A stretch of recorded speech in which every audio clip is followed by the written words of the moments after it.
Hello everyone, my name is Xbox1 and welcome back to some more Dad Dating Simulator. It has been a bit of a tradition to do this dating sim every Pride Month, and I don't believe I missed a single one yet. Well, maybe I have, but I'm not sure. Either way, we have gotten through all the dads. We have gone through Craig, Matt, Brian, Hugo, Damien. We are just down to our last two daddies, which means Pride Month 2028, I need to figure out what I'm going to be doing. But for the time being, we're going to tackle Robert today, who, looks-wise, is he's probably my second favorite daddy. I think Craig, looks-wise, is my favorite daddy. Alright, so Robert Small. When the internet gains sentience and decides to destroy us all, you know it'll use this information against us, right? On Friday night, you're most likely to make a deal in the alleyway. Have it go badly. Who's the cop? Who's the... Giacomo? I trusted Giacomo. If you had anything to take with you on a desert island, what would it be? Gun. What's your biggest turns-ons? Don't talk to me. What did you want to be when you grew up? A grifter. What's your favorite movie genre? Italian neo-realism. What's your ideal date? Grave robbing. What do you never leave home without? At least four knives? Jesus. I spent a lot of time thinking about, you ever really look into a rabid animal's eyes? Jesus. Alright, and we're gonna message them. Now, there are two ways the Robert route can go. If you sleep with him the first night you meet him at the bar, you are locked out of like his quote-unquote good ending routes. And I'm just using up an old save. We have not slept with him. I've already like done all the prologue, set up my profile, all of that. We've seen this intro 5 times now. You know, I really don't think a 6th one is needed. I probably should have stopped after the second, dad date that I did. But I live and learn. Anyway, we're going to start with Robert now, and we're going to get the good ending.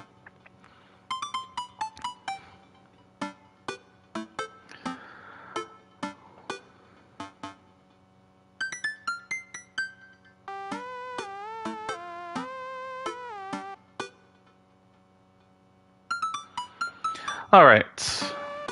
Sorry, just making sure everything's going good. Anyway.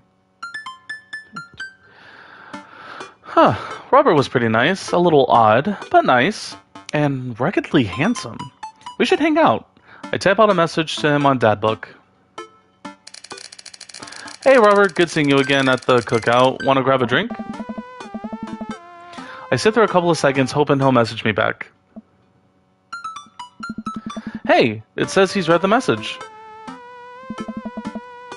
I anxiously wait for a response. Oh, let's watch some cat videos on the internet. I start down a rabbit hole of cat videos and Robert quickly vanishes from my mind. I didn't realize how long I'd been doing this, but by the time I watched maybe my 30th cat video, Robert pops back into my head. I jump back over to the netbook to see if he's responded yet. Nothing. Well, I guess the guy's busy. I might as well make the best of my day.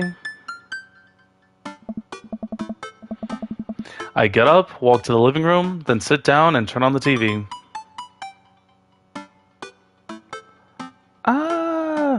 Let's get some history. Ooh, Naked and Afraid. Catch the Deadliest Ancient Aliens is on. I am so cold. I'm so scared. At this rate, I don't think we're gonna catch these aliens by day 50. I'm having trouble following this. Ancient astronauts theorists predict that being naked makes you 10 times more likely to find ancient aliens. Some suggest that aliens are fascinated with the human physique, but most notably, the butt. Okay, I'm back in. I lose several hours to whatever the hell that was. Sighing, I get up and walk around the house. My stomach grumbles. Time for lunch. Huh. I guess it's time for the old Chef Paddington to cook a gourmet delicacy. I walk over to the refrigerator and open the door. Mustard jar? Mustard jar? We're just gonna make a sandwich. I make a sandwich in its entirety while standing there. Who needs a plate? The sandwich, a lost art. I admire my work for a second before I clumsily drop the entire thing on the floor. No! I look around and remember that Amanda's not home. This is still good. 5-second rule, right? I reassemble my sandwich, peeling pickles off the floor and putting them back to where they belong, in my mouth. Wait, I'm a wreck. I finish my snack and walk around the house. Some more. Bored. When's Amanda coming home? Oh, I just remembered something. When we were packing up the old house, we found an old basketball hoop that would hang off the door. It would really bring the living room together. I wonder where I put it. I spent a couple of minutes poking around the new places until I find it. After installing it above one of the doors in the living room, I'm ready to dunk. Come on and slam. I take a leap from the free throw line and rocket that sucker down the net. The crowd goes wild. And welcome to the jam. I pull up from the three-pointer line, breaking ankles and sinking a fadeaway. And I forgot the rest of the words to this song. No look behind from the back. Wait, no look behind the back hook shot. Everyone's on their feet. Something Space Jam. Dad? I turn around and see Amanda standing there in the doorway. Her eyes are a little puffy, almost as if she's been crying. Hey, Amanda Panda, you alright? I'm fine. What are you doing? I found the hoop, and I'm taking it to the hole. Pass me the rock.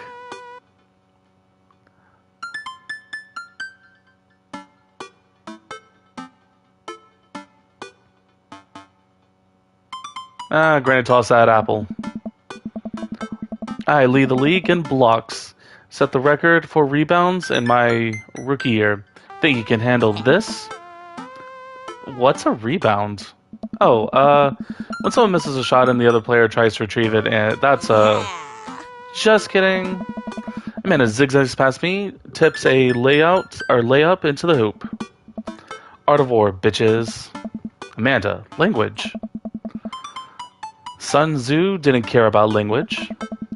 I would argue that Sun Tzu cared very much about language, so once you write something as timeless as the Art of War, then you're allowed to swear. Amanda sticks out her tongue and dunks for another 2 points. Seriously though, are you okay? You look like you've been crying. Oh dude, I'm cool. I just saw like this really cute dog on the way home, and it let me pet its belly. I couldn't contain my emotions.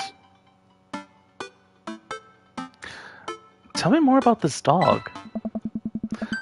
Aw, gladly. She was a little French bulldog named Jacqueline, and her tongue was permanently stuck out of her mouth. She had a little sweater on. Wow, I probably also would have cried if I got to pet her. She was so excited for tummy rubs. Oh no, I'm tearing up just thinking about it. I don't want to probe. I'll change the subject. Oh, okay, just making sure. Maybe you should be less concerned about with my face and more concerned with full court presses. Mans and I play ball for a little longer, then we cook dinner together. We managed to not almost burn down the house this time. Afterwards, Man and I did get into a carton of ice cream over an episode of Chopped Toddler Tournament? What?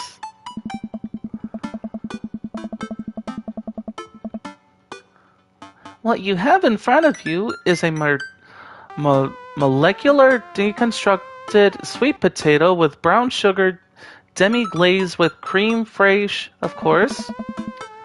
This is literally a jar of baby food. The toddler immediately burst into tears. Are we bad people for watching this? Yes. Just then my computer dings. Huh? What's that? Oh, you probably just got a message. Amanda and I walk over to the computer, check dad book. It's a message from Robert. You up? What you doing?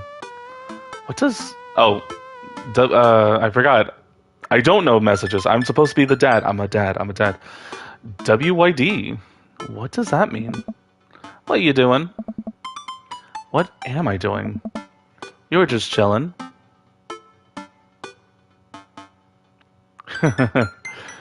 Just working on my motorcycle. Dad, you're spinning a web of lies. You have never been on a motorcycle in your life. I don't think you've ever touched a motorcycle. Nice try, though. Oh, couple moments passed. Man, he read me like a book. Couple moments pass, another message pops up. Alright. Want to grab a drink? Hey, that means he wants to hang. I know what that means, Amanda. But it's kinda late. Come on, Pops, live a little. I am living, with ice cream, and traumatized toddlers. Well, it's your life, but I think you'd have a lot of fun tonight. You are trying to get to know the neighbors better, aren't you? Ugh, fine. I type back a message to Robert asking him for details, and he tells me to meet him at Jim and Kim's. Well, don't wait up for me. I never do. I throw on a nice jacket and run out the door. It's only a short walk to Jim and Kim's, and it's a beautiful night. I walk into the bar and see the usual crowd of barflies, drinking beer and watching sports. I spot Robert at the back of the bar, and he waves hi as I walk over. Hey man, how's it going? Hey buddy. Oh, I probably should give him a rough voice. Hey buddy. Hi there, Skipper. Robert and Mary are here? Uh-oh. I brought Mary along. Figured we needed a drinking buddy. Aw, man. I was excited to get to know Robert a little better. Now I have to deal with the weird married lady making passes at me. Give it a rest. Don't look so scared, kiddo. We're just having a drink. Yeah, speaking of which, I think it's time for the first round. What are you having? Whiskey, straight up. A dad after my own heart, huh? Robert orders 3 shots of whiskey and passes them between us. Well, this wasn't how I expected my night to be going. Here's to bad decisions and relaxed moral values, fellas. What have I gotten myself into? We all knock back the shots. I almost choke on the whiskey as it burns down my throat. It really can be strong! But it's pretty good. I've had Fireball before, and I've had this weird, like, peanut butter flavored whiskey. I need to find it. It was so sweet in a way, but also gross in a way. I've also had honeyed whiskey before, too. Holy hell, that was a kick. I look over at Robert and Mary, who seem like an old pros at this. Robert grabs his jacket and throws it on. Let's get marching. Oh, what? Oh. The night's young, Chief. Come on, we're going bar hopping. Oh, alright. We leave the bar and start walking down the street. I still don't know this area of town very well, so I just follow Robert. So, where are we heading? Hey. Irish and I, we're drinking. It's an Irish pub. A good pun is the wise key to my heart. Ugh. Puns are the lowest form of humor, Fox. Try harder. Ouch. Am I gonna be the butt of the joke all night? No. Jesus, Mary, put your fangs away for a second. We walk into... Oh, I wish I were drinking. I wish I were drinking. The bar is pretty much the same as Jim and Kim's, except for the old-timely Irish memorabilia on the wall. Next round, what are you having? Whiskey hasn't failed me yet. Let's do it. Robert orders 3 more glasses of whiskey, and we post up in a garnished green booth. Mary slides in and slides up next to Robert, which makes me breathe a sigh of relief. Let's sip this one, why don't we? Suit yourself. Mary immediately downs her shot in one gulp and burps loudly. That'll put hair on your chest. You are truly the paragon of grace and beauty. Mary grabs my drink and sips on it. Hey, Fox, be a dear and get us another round, will ya?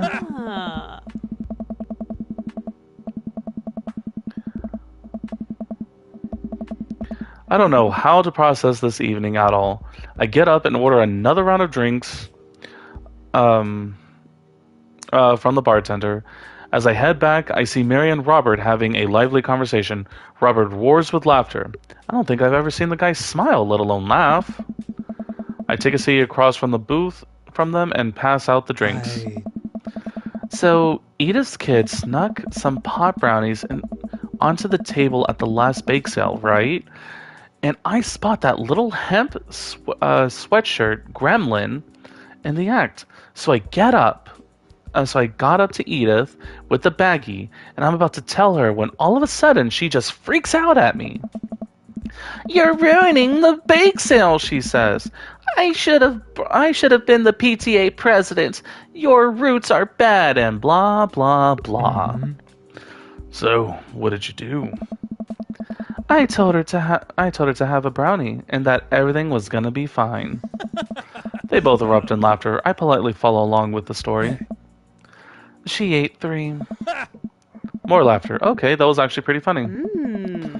She called the cops and told them that time had stopped. Mary looks directly at me. Do you smoke weed? What? You know, the devil's lettuce. I have 2 big fat blunts in my purse right now. Oh, you wanna blaze? So the real me is a law-abiding citizen. I don't smoke the devil's lettuce, the green, the green icky, the Mary Jane, if you would. I know people who do, and it's not really, for me. But we're trying. We're trying to, we're trying to be cool. You with the feds? I worked hard for what I have, and no 2-time corner boy is gonna drop the dime on me. So you take what you're pushing somewhere else, and I'll keep running my business the way I want to run it. What? Remember, you came at the king. You best not miss. Jesus, kid, dial it back. Robert giggles helplessly. Aw. I'm just kidding, cowboy.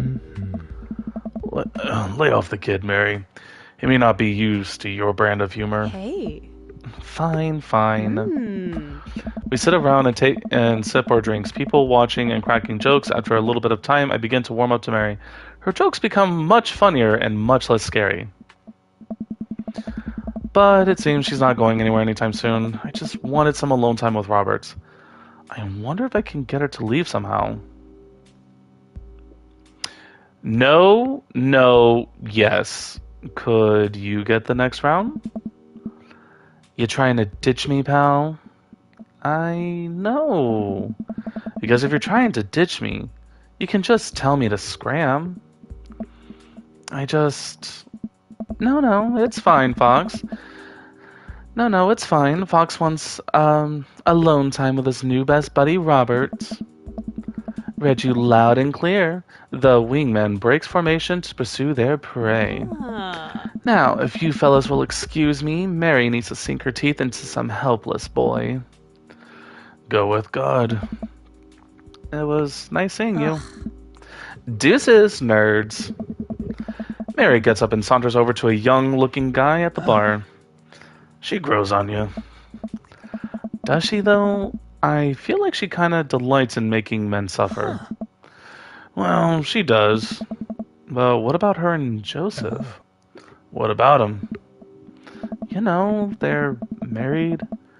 And she definitely tried to get in my pants the other night, and I gestured to her across the bar, where she's making goo-goo eyes at the young guy from before. He looks like he's being held hostage. Oh, that's just a thing she does. She's harmless. Tell that to the boy she's hanging off of. Poor kid looks like he's he's seen war. Robert lets out a hearty laugh. Hey, I got him to laugh.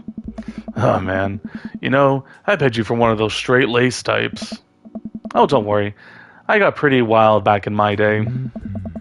Still got a little wild in you. I have a child! No. You know it. Robert orders a couple more rounds of shots. I gulp. What am I getting myself into? Thinking go shot for shot. There's only one way to look cool here. I grab the shot closest to me and down it.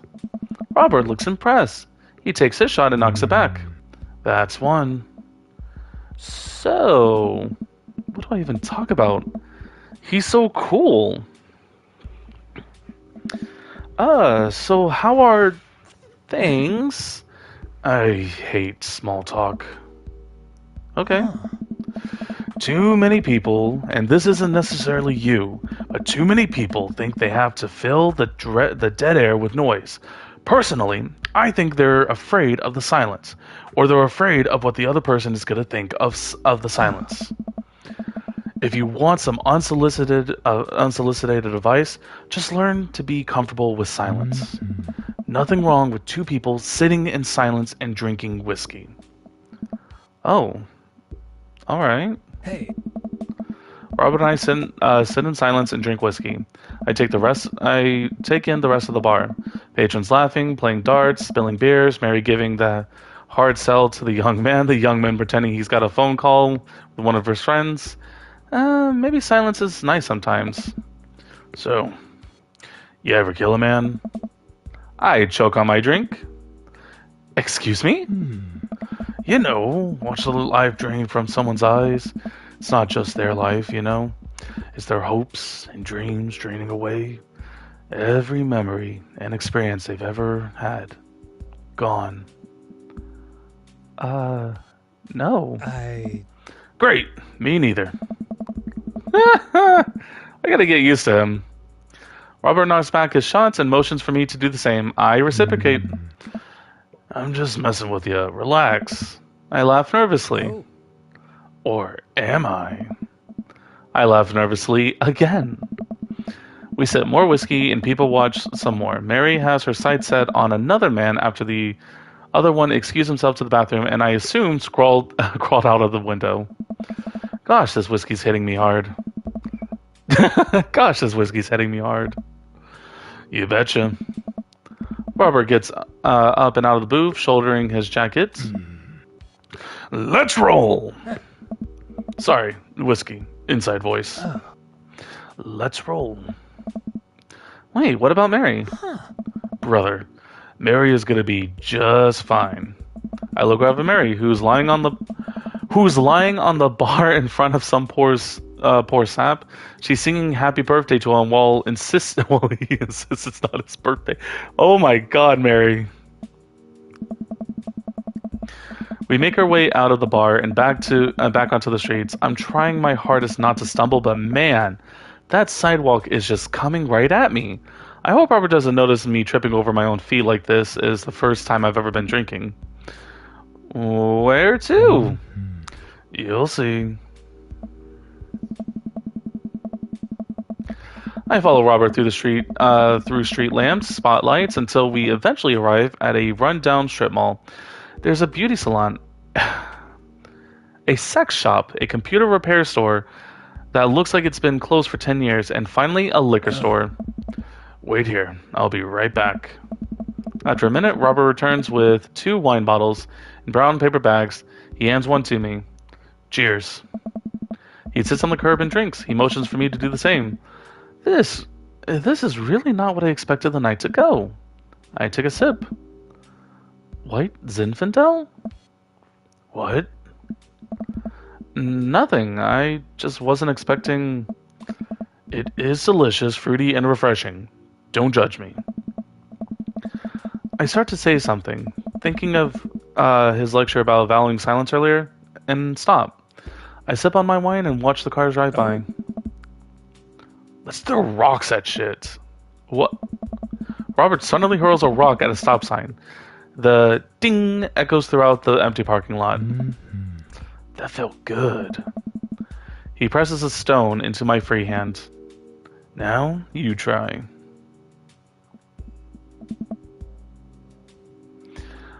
I don't know. With feeling. I look at the rock in my hand. I look at the stop sign. Back at the rock. Back at the stop sign. I know what has to be done. This one's for you, Pappy. I have unresolved resentment towards my father, and I'm gonna express it through property damage. I hurl the rock at the sign. It sails over the stop sign and right into the window of a parked car, leaving a crack. Whoa. Dude, run!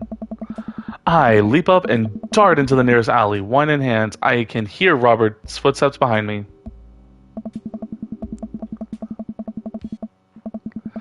After I'm sure I'm far enough away from the cracked window that I am no longer a culprit for this heinous crime, I stop to catch my breath. Maybe we strike throwing rocks from the to-do list. Agreed. Suddenly, my stomach growls. Oh man, I am starving. Let's get pizza. I can't argue with that. Where's good around here? Actually, I don't even care if it's good. I just need it to be edible and in my mouth in the next 5 minutes. Well, why didn't you say so, Zip? I know, just the place. I follow Robert through a maze of alleys and side streets until we eventually end up in front of a tiny hole in the wall pizza joint. The bright red neon sign reads, "Pete's Piece a Pizza." I cannot say that fast. Pete's Pizza Pizza.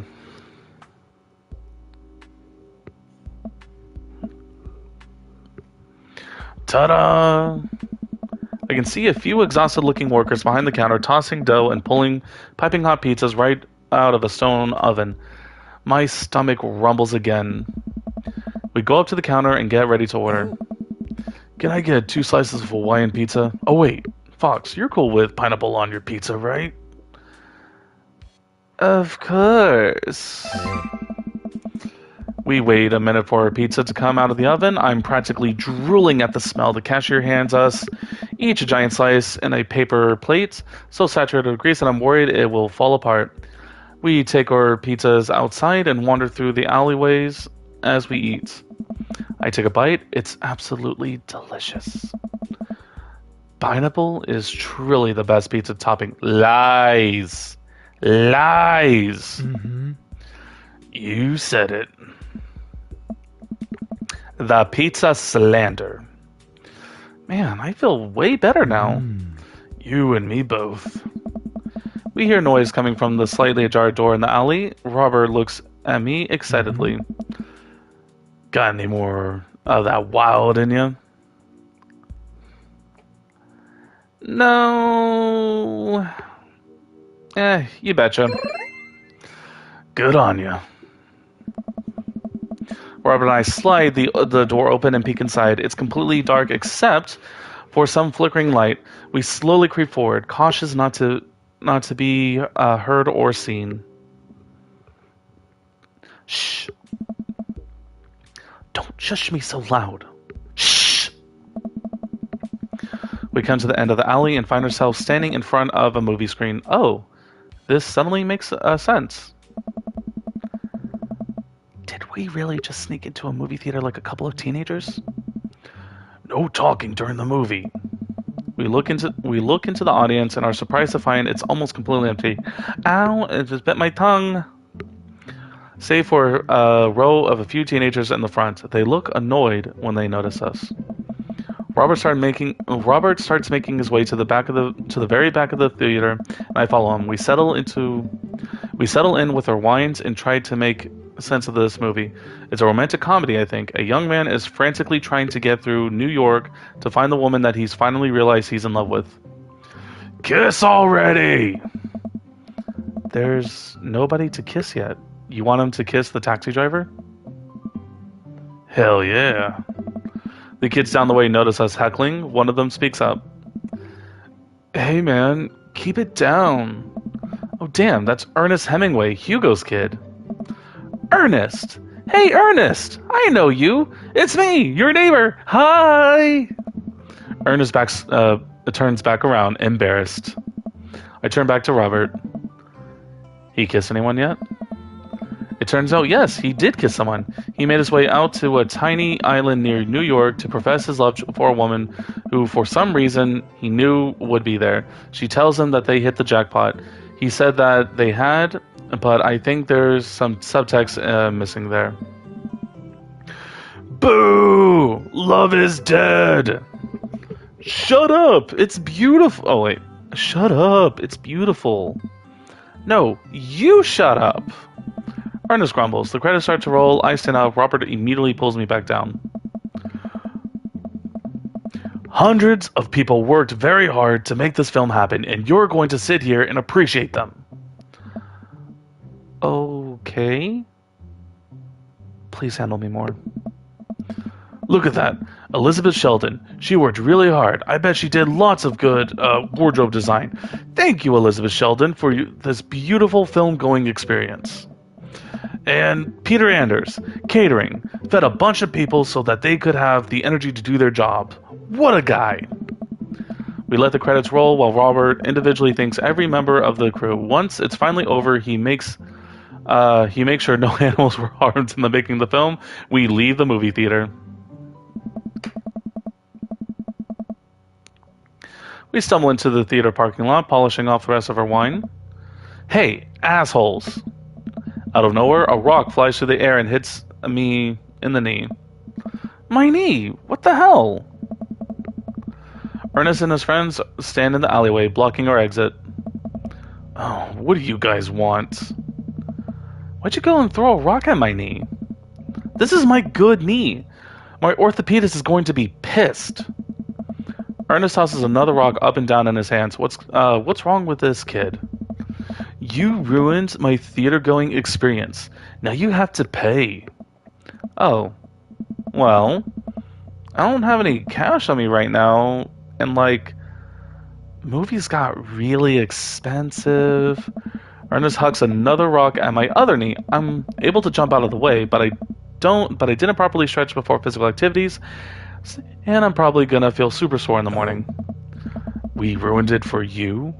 That movie was pretty crappy in the first place. Hey, you take that back. That was a beautiful love story that with really genuine acting. You call that good acting? What classic mainstream slop have you been served your entire life? What? Huh? Have you ever seen any Michael Powell, A Matter of Life and Death, 1946? Easily the toughest 5 minutes of love you'll ever witness. Listen, man. No, you listen. That popcorn ass drivel that mass media is shoving down your throat will only make you dumber and sadder.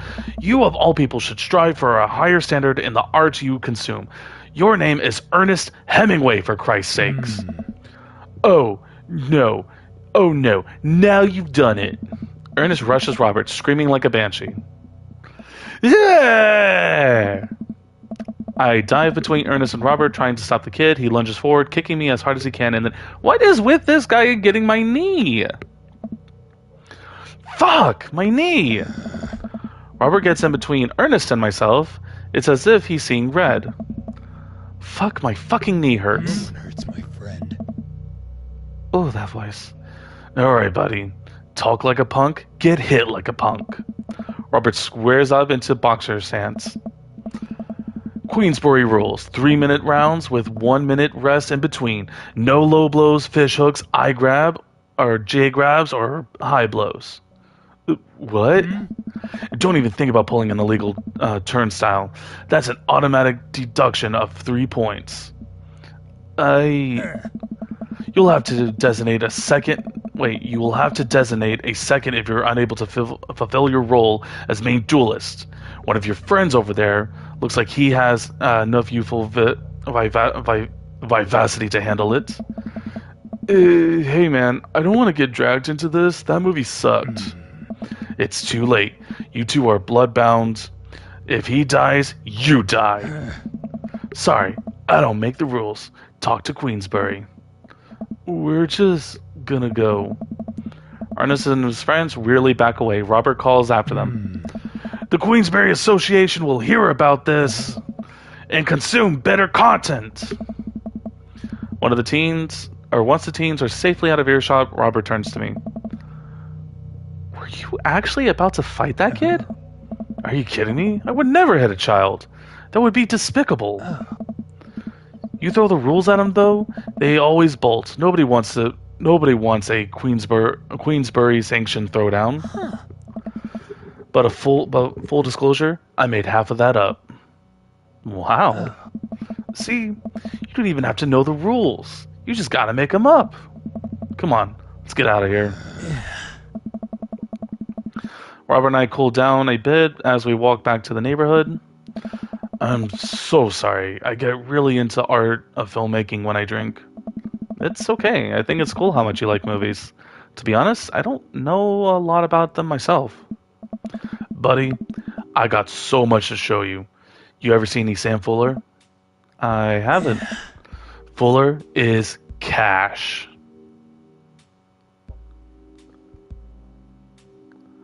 Okay, Fuller is cash, huh?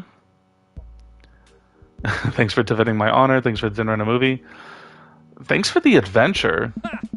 Adventure is all I got, buddy. Robert throws an arm around my shoulder, and we drunkenly belt out tunes all the way back. We finally get to his doorstep. This was an interesting night. I liked it. A smile forms on his cheeks, a rare sight. Let's hang again soon, yeah? Yeah. I linger there for a second, swaying drunkenly in the night breeze. Robert claps me on the shoulder. Night, bud. Robert heads back inside, and I stumble my way back home.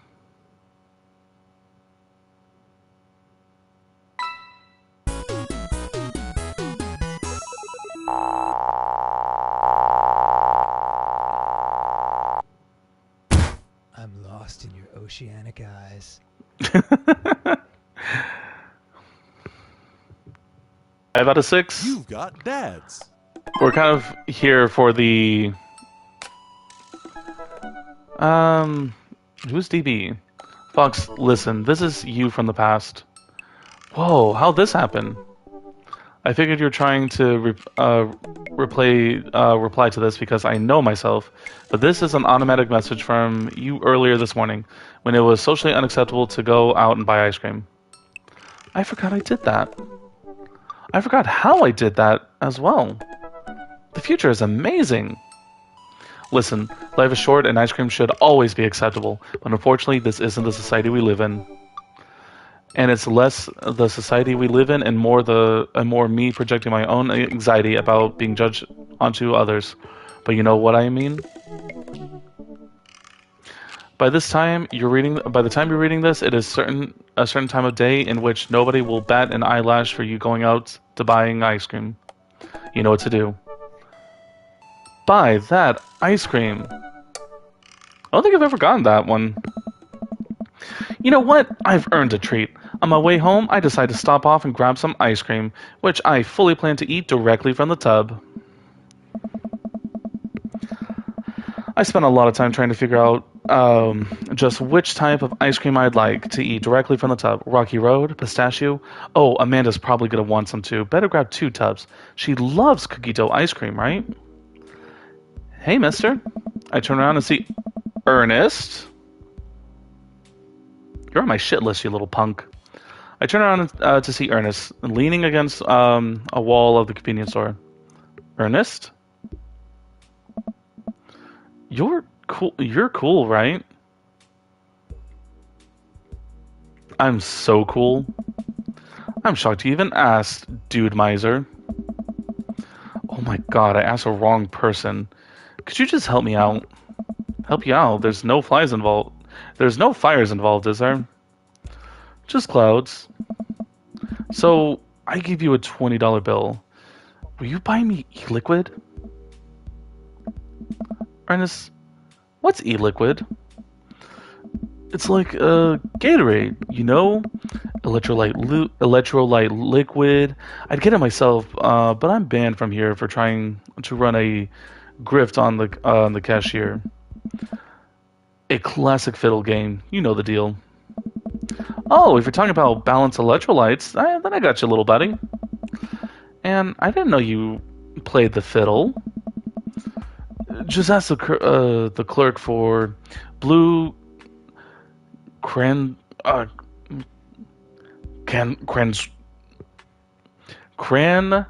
razapple vortex.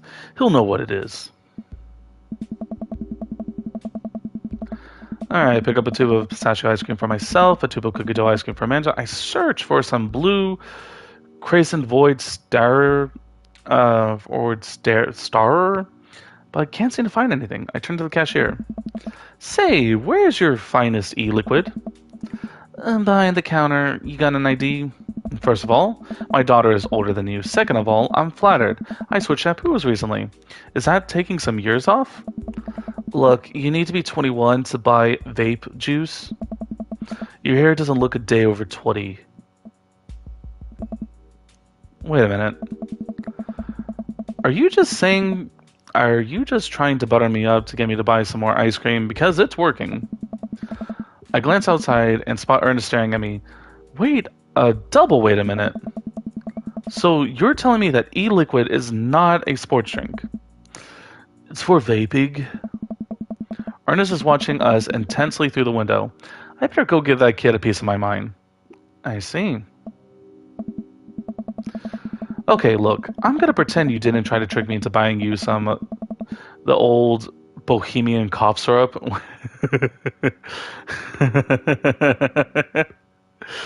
Oh, and then go inside here to purchase my ice cream. I will tell your dad if you promise to scram. And stop vaping. You'll get popcorn lung. What if I give you 25? Go home, Ernest. As I'm walking back out inside, Ernest calls after me. You could get popcorn lung for microwave popcorn, you know. I no longer trust this child, but the mere notion strikes fear into my heart. I go back inside to complete my purchase with the good cashier. Thank you, kind sir, for your time and generous hair compliments. You got it, bub.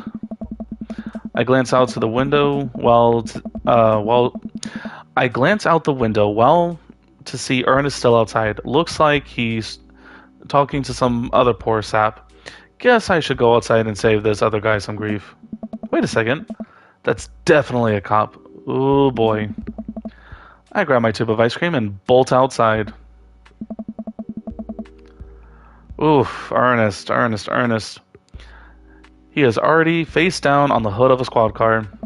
Ernest, did you seriously try to get a cop to buy you e-liquid? Do you know this kid? I'm friends with his dad. Yeah, we live in the same cul-de-sac. I know his dad. Listen, he's a good kid, and I'm this boy's father. I turn around and see... Robert! Robert! I turn around and see Robert walking up the street towards the convenience store. You are so lucky, Ernest, that we don't hold grudges here. Ernest, what are you doing? I want a lawyer. First of all, good first instinct. Remember that you're not required to answer any questions from the police officer without a lawyer present. You're this boy's father? Yes, sir. Ernest likes to lash out at me like this ever since the accident. Oh, I don't like to talk about it. That's fine. Robert gets a wistful twinkle in his eye. It all started 7 summers ago. My hair was longer then. New metal was still in style. Ernest and I were down in Florida swampland scavenging for it. Sir, I can leave you to take it from here. Sounds good. Thanks, officer. Ernest, come along now. You'll be cleaning grout from the rain gutter for a week thanks to this transgression. Police officer gets into his car, drives off. I'm stunned by how cool Robert was just there. Thanks. I want to say Richard? Ouch. Don't mention it, Hemingway. Get in trouble plenty of times in my life, just trying to do good deed for the day. Will you buy me e-liquid if I gave you a 20? Child, I will end you. Hey, Fox, will you walk Ernest home with me? Sure. Ernest runs ahead, presumably so he wouldn't be seen with us, which is a thing I think kids do. He reminds me of myself when I was his age. Well, maybe I wasn't as dumb. Seems like he tortures his dad. Seems like he tortures just about everybody. He even stole your wallet. What? No, I pat my pockets. I pat the rest of my pockets. He stole my wallet. Why are you doing this to yourself? What? Robert points at my tubs of ice cream. One of them's for Amanda. I have no qualms with the quantity of ice cream you've purchased. It's a perfectly respectable amount of ice cream. It's the quality I'm talking about. You work hard, Fox. You're a good dad. Don't you think you deserve top shelf ice cream? But these were on sale. If you're gonna treat yourself, go big or go home. Real vanilla bean, real pistachio. You deserve it. Hey. We arrive at the cul-de-sac, and Ernest runs into his home. That boy is the reason why we don't have prizes in cereal anymore. Catch you around, Fox. Robert tosses me my wallet. I catch it with a surprised look on my face. Stole it back. Keep it in your front pocket, and use a chain like back in their ska days. Smell you later. And see ya, Robert. I go back inside my home, ready to spend the rest of the night with 2 tubs of ice cream and also Amanda. Welcome. You've got dads. That was surprisingly nice. Alright, date number 2. Oh. Alright, date number 2.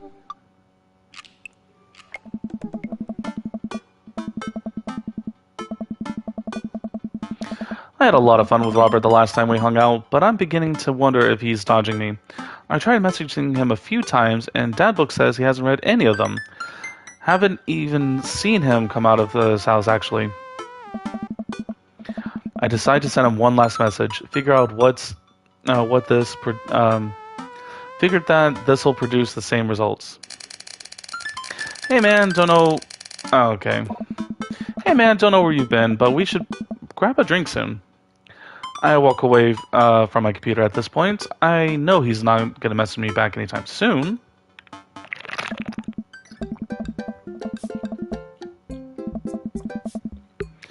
I linger in the kitchen. I'm all caught up on work. The house is relatively clean. Maybe I should do something nice for Amanda. I'll bake her favorite pie. I root through the pantries and pull out all the ingredients. This is an old family recipe that I used to make with my grandmother when I was a kid. I lost the actual recipe card a long time ago, but I think I'll be able to remember how to bake it. I start mixing the ingredients together for the crust until I get a nice dough. I throw some cherries into the saucepan to make the filling. Normally, I don't like to multitask in the kitchen, but this cherry pie is a piece of cake. Pie? It's a piece of pie. I'm making pie. Oh man, I can never remember what temperature you're supposed to set the oven at. I'm pretty sure it's 375, but I could be wrong. Who am I kidding? I'm never wrong when it comes to this pie. My special twist on Grandma's recipe includes a secret ingredient that not even Amanda knows about. It really makes the cherries extra flavorful. God, why can't I remember what the secret ingredient is? Okay. I think it's almond extract. At least that would be my best guess. Salt is not bad because you like sweet and salty. But we're gonna do almond extract. Oh, it's almond extract. Duh. Oops, I accidentally poured a little too much in. Oh, way too much. I'm sure it's fine. Baking is an art, and some of the most beautiful art is made from mistakes. I finally get the pie into the oven. How long am I supposed to leave it in there? 50 minutes? I'll just wing it. Amanda's going to be so excited. That kid loves a good pie. I have a seat at the kitchen table and do word jumbles until Amanda comes home. I can hear the door slam open. Yo, Pops! What smells like pie in here? It's pie, sweetie. Amanda darts over to the oven and looks inside. Hey. Yes! Hey, it's not done. Be patient. What's your angle here? What? Pies are an objective-based confection. What are you trying to get out of me?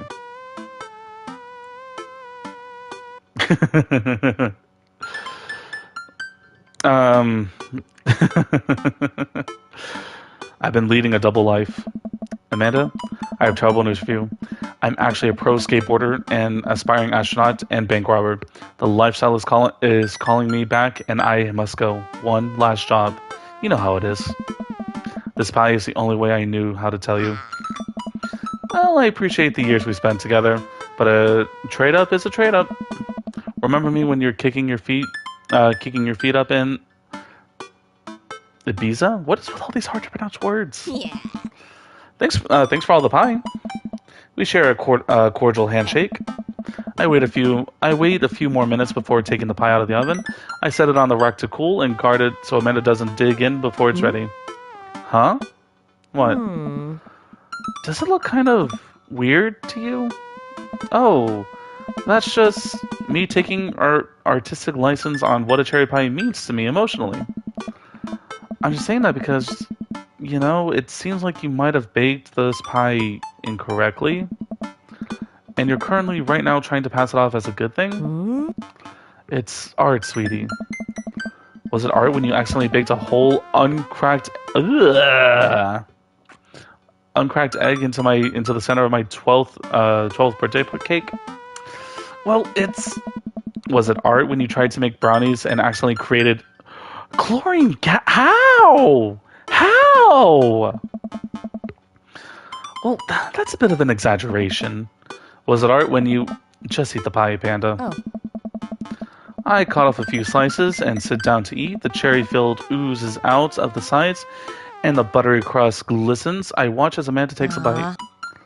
Ugh. What's wrong? Is it not good? Amanda winces and fans her mouth. No, it's just burnt the heck out of the roof of my mouth. This pie is amazing. I'm sorry for doubting you.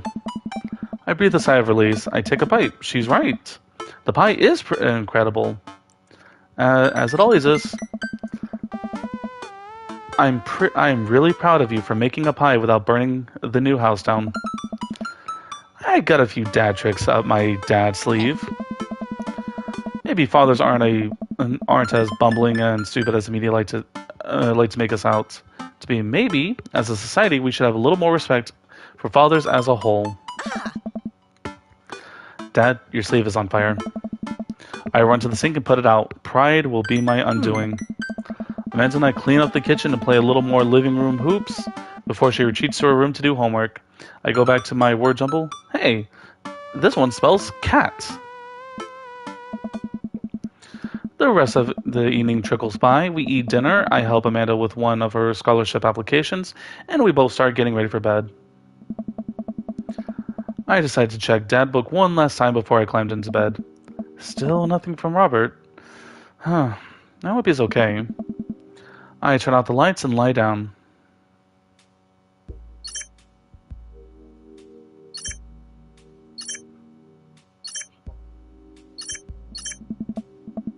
Oh God.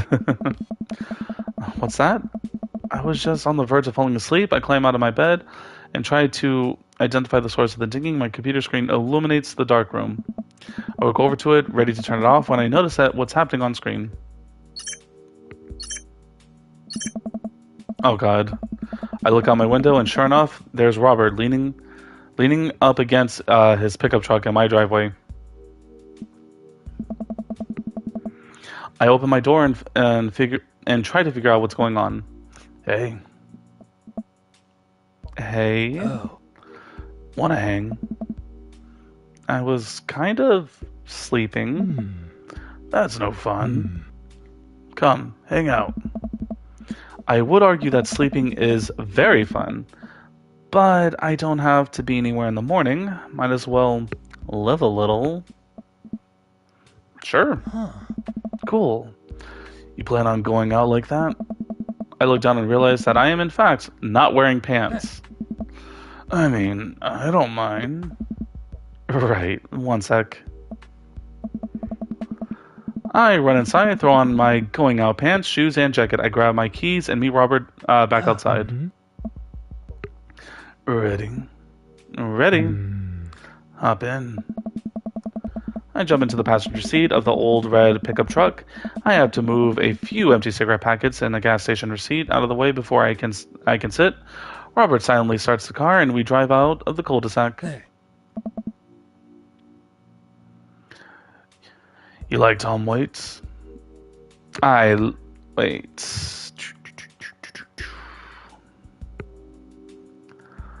Hoist that rag, baby. Before I can answer, Robert turns up the radio. Yep, that's Tom Waits, all right. He lights a cigarette and cracks the window. We drive together in silence. So, where are we going? Robert doesn't respond. Robert? Oh, I heard you. He still doesn't answer my question. I look out the window and notice that Robert's taking us to the highway. I twiddle my thumbs. Well, whatever I've gotten myself into, it looks like I'm in for the night. I settle in my seat and watch the streetlights pass by. I glance over Robert, who's driving intensely. He looks tired, as he always does, but there's something a bit more that I just can't place. I feel like saying nothing is the best thing. Because again, no small talk. Just enjoy the silence. I remember what Robert said about hating small talk and decided to keep my mouth shut. He notices me staring. Stop looking so nervous. I'm not nervous. I'm a little nervous.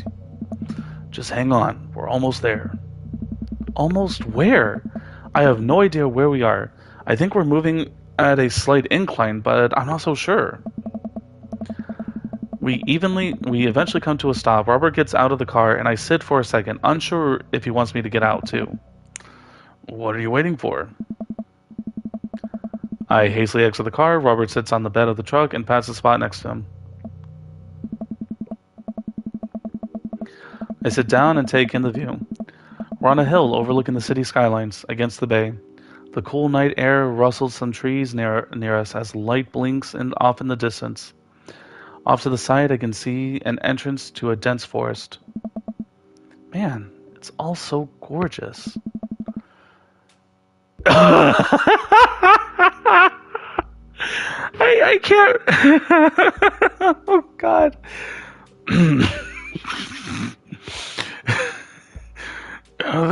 This is where. I can't read that. I can't read that with a straight face.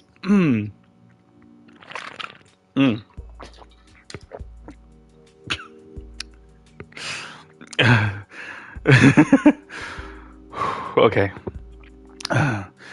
This is where I come to masturbate. What? I'm kidding. What's wrong with you? This is my little spot where I come here to think.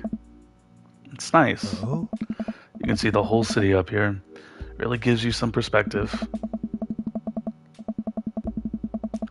Robert reaches behind him and pulls something out from under his jacket.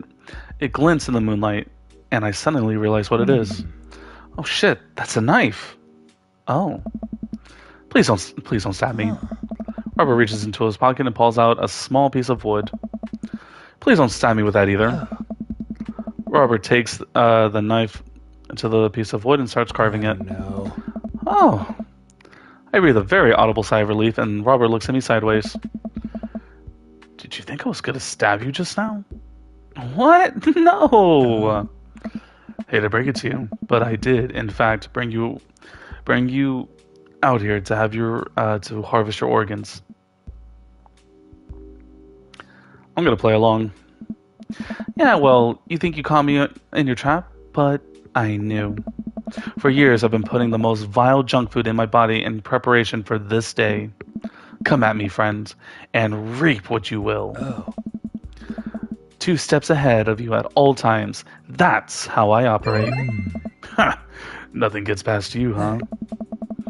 Robert reaches into his pocket and pulls out a folding knife that he opens and hands to me. I'm gonna warn you, the last guy I had a knife fight with lost 3 fingers because he didn't know the 8 basic rules to knife fighting. You're familiar, correct? I honestly cannot tell if you're kidding. I'm so many levels of irony deep that I've forgotten what humor is. He and I laugh.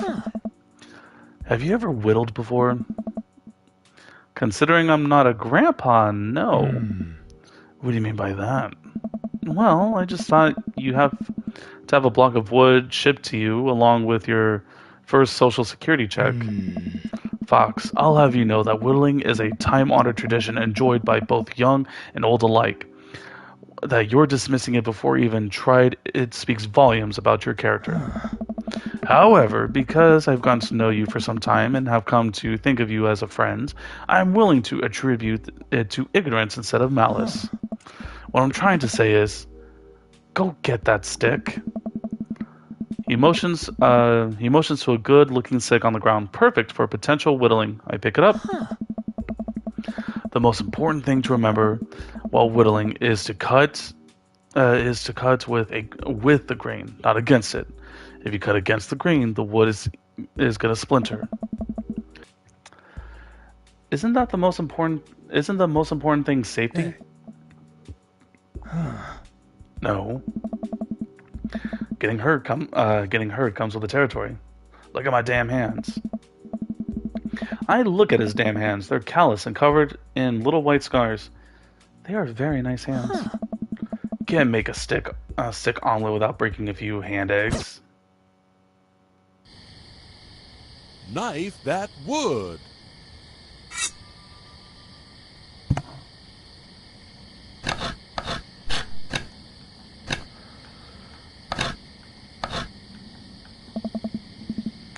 That's a good start. What is it?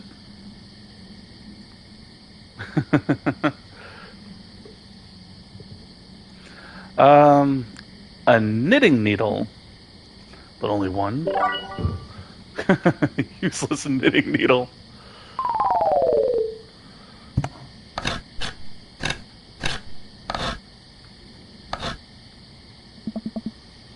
Tell me about this one. It's a tongue depressor. I should put that in my first aid kit. Never know when you might need one.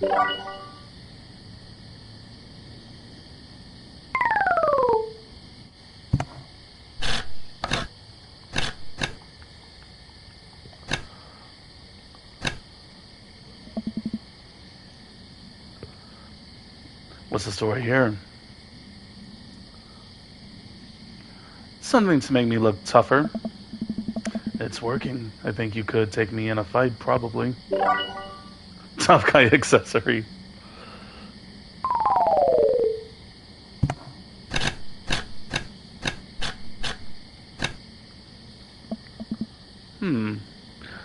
What's this?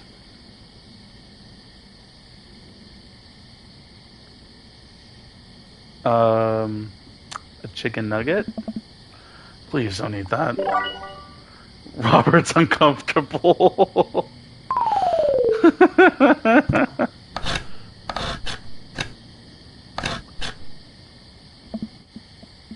Nice form. What's that supposed to be? It's Louisiana. Good old Louisiana. Beautiful place. Got stabbed there once, you know? Or was it Kentucky?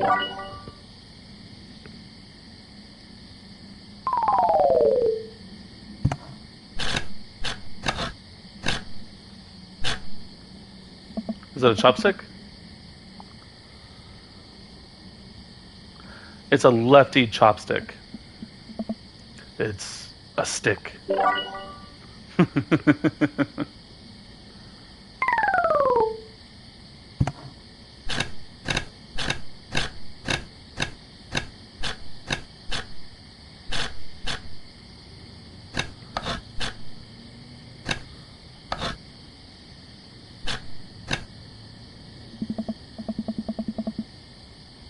If you keep this up, you'll be a whittling pro in no time.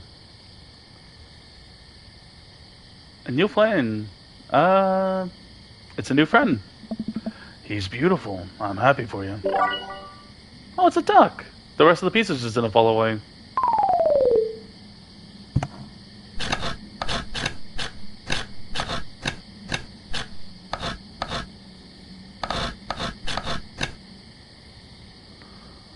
Come on. There we go. Beautiful handiwork. What do you call this? Sir Horsington the Brave.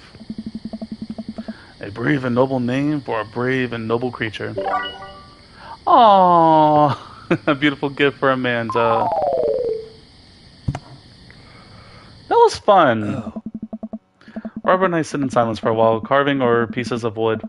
I think I'm getting the hang of this. It's actually kind of relaxing. I glance over to see what Robert's working on. He's carving a smaller wooden knife? Ah! While I'm distracted, the knife slices into my thumb. Blood gushes all over my little wooden carving. Robert is lost in his carving and doesn't notice me bleeding everywhere. Robert still doesn't notice. Robert, I'm dying. I'm bleeding to death. Huh. Robert finally looks over. Oh. Reaches into a jacket. Again, Jesus, how much stuff did this guy keep in there? He pulls out a red bandana. He wraps it around my thumb. Hold tight. He hops off the truck. I can hear him rummaging around in his car. He comes back a moment later with a well-stocked first aid kit. Robert carefully wipes all the blood off my hands and swipes a bit of an antiseptic into the cut. With surprising gentleness, he places a little gauze around my wound and wraps it all up. Aww. You okay? Yeah, I'm good.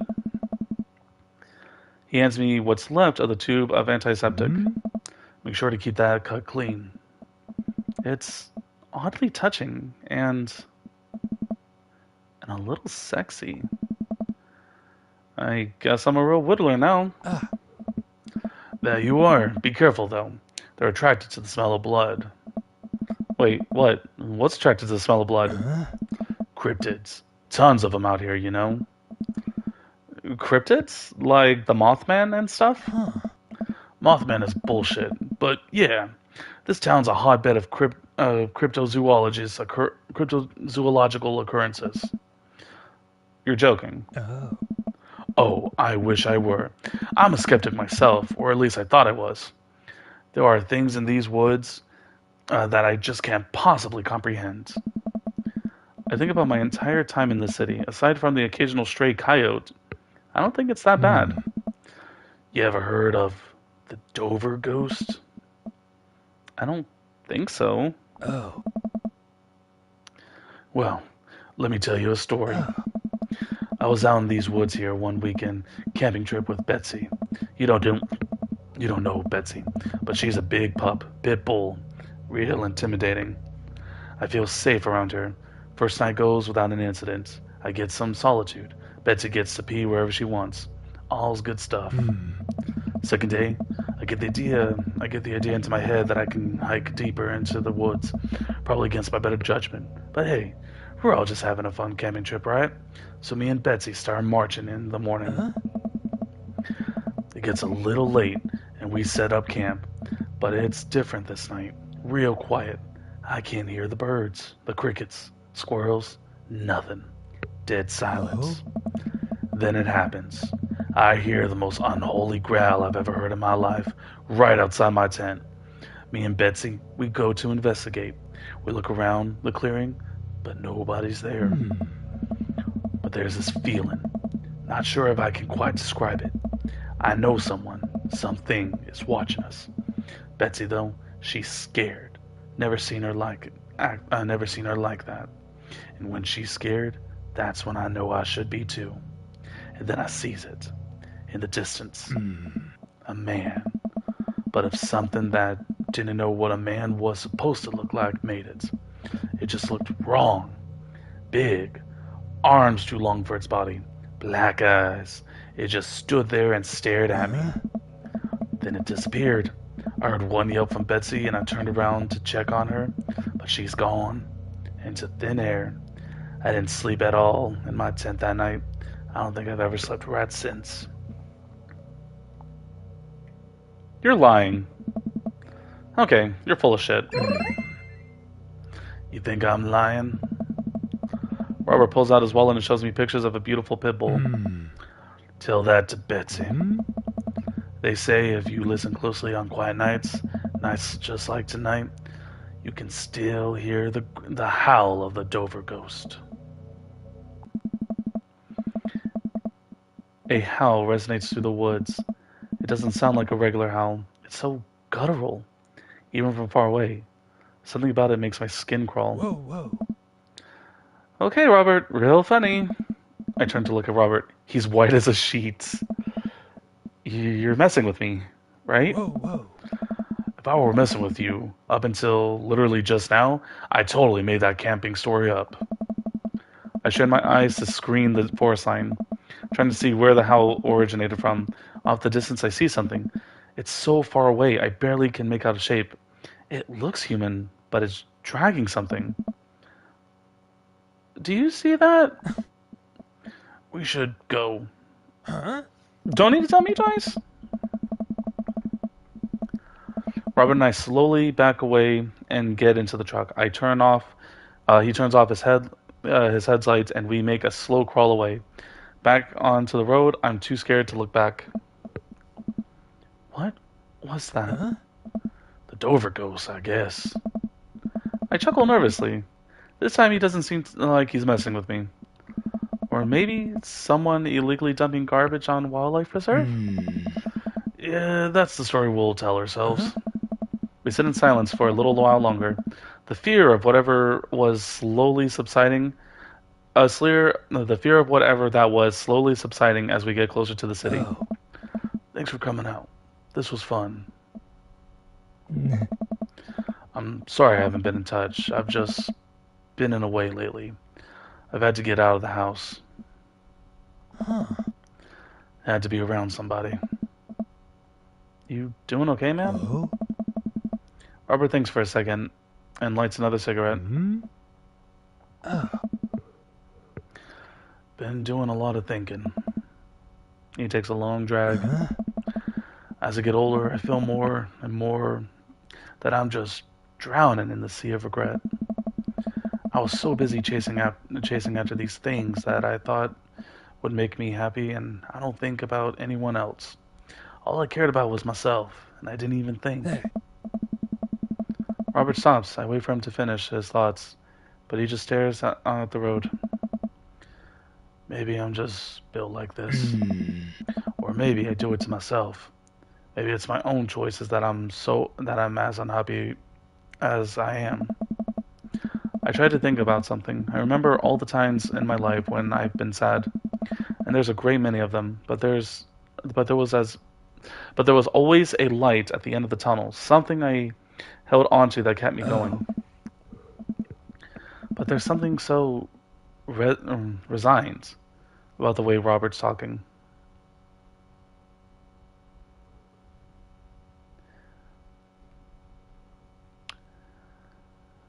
Well, I'm glad you told me. It must have taken a lot for you to want to tell somebody this. I don't know. You're a mysterious guy, Robert. You don't have to be. Do you ever wish you were a better father? I think about that for a second. All the time. You can read all the parenting books you want, but nothing will ever prepare you for raising a child. There's so much stuff I regret or wish that I could have done better. But I don't have the answers. I don't know if anyone does. It's funny. I look at you and your relationship with your daughter, and it seems perfect. It isn't. At least you're there for her. I stare out the window at the blur of the passing trees. I just hope I'm a better father to my kid than my dad was to me. What did your dad do? It's more about what he didn't do. He was quiet, stoic. I don't think he ever once told me he loved me. He cared more about his work than he ever did about me or my mom.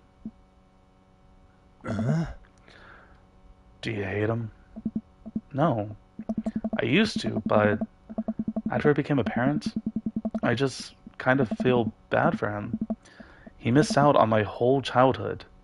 When I was thinking about all the happiest moments in my life, they were all with Amanda and Alex. And he wasn't there. It hurts like hell I had to leave him to die in that bullerescent prison. Huh? What? I turn and smile at him. No, he retired in Florida with my mom. We go there every Christmas. We both break out into laughter. He pats me on the shoulder. We drive the rest of the way in silence, listening to the radio and watching the bright lights of the city grow bigger. Robert drops me off at my place. As I'm about to close the passenger door, I realize I still have Robert's knife, or pocket knife, in my jacket. I pull it out and hand it back to it. You hold on to that. Never know when you might need it. Night, Robert. Have a safe drive home. Robert smirks and pulls away. And then he immediately pulls into his driveway, which is on the other side of mine. He gets out and waves. I tiptoe into the house, careful not to wake up Amanda. Whoa, where'd you come from? I look around and spot Amanda coming out of the kitchen with a glass of water. I thought you were sleeping. Oh, Robert woke me up to go cryptid hunting. You know the Mothman is bullshit, right? Amanda, you know what? It's fine. I think about the conversation I had with Robert in the car as Amanda starts walking towards her room. Hey, Amanda. Oh. She stops. I love you. It's weird when you say it outright and sincerely like that, but I love you too. Night. I chuckle to myself, then finally decide to go to bed.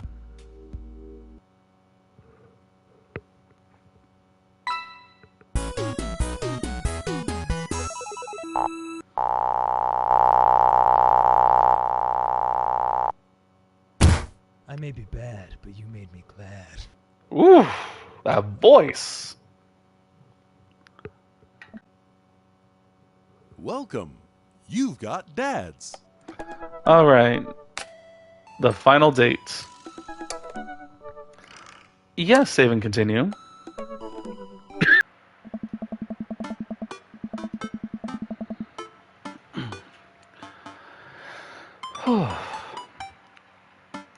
I've been thinking about him and hope he's doing okay, but I've been a little reluctant to reach out to him.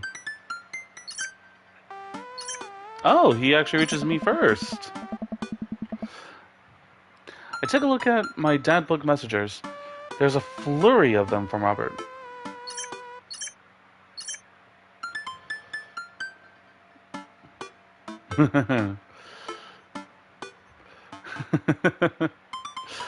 Fox, hey Fox, guess who's getting their drinks on tonight? Guess, it's you.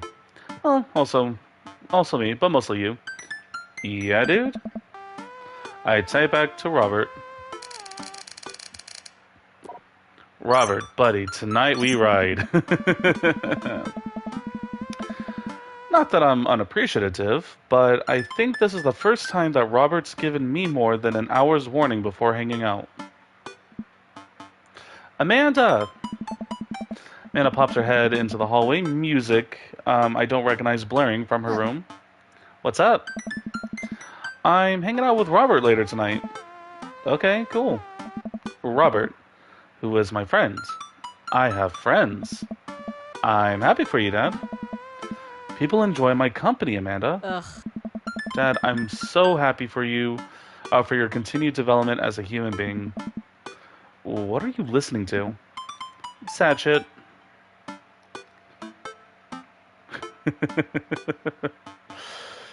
I don't give a fuck anymore.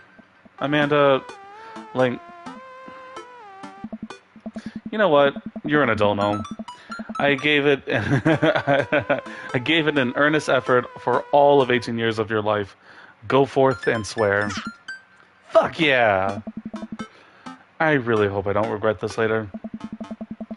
Amanda goes back into her room and turns up the volume to her sad shit.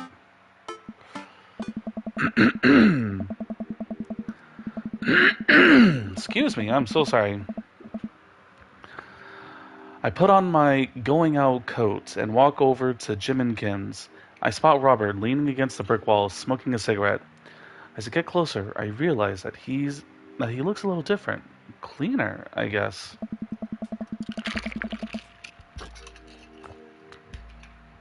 It actually seems like he combed his hair, and his clothes are less wrinkled than usual.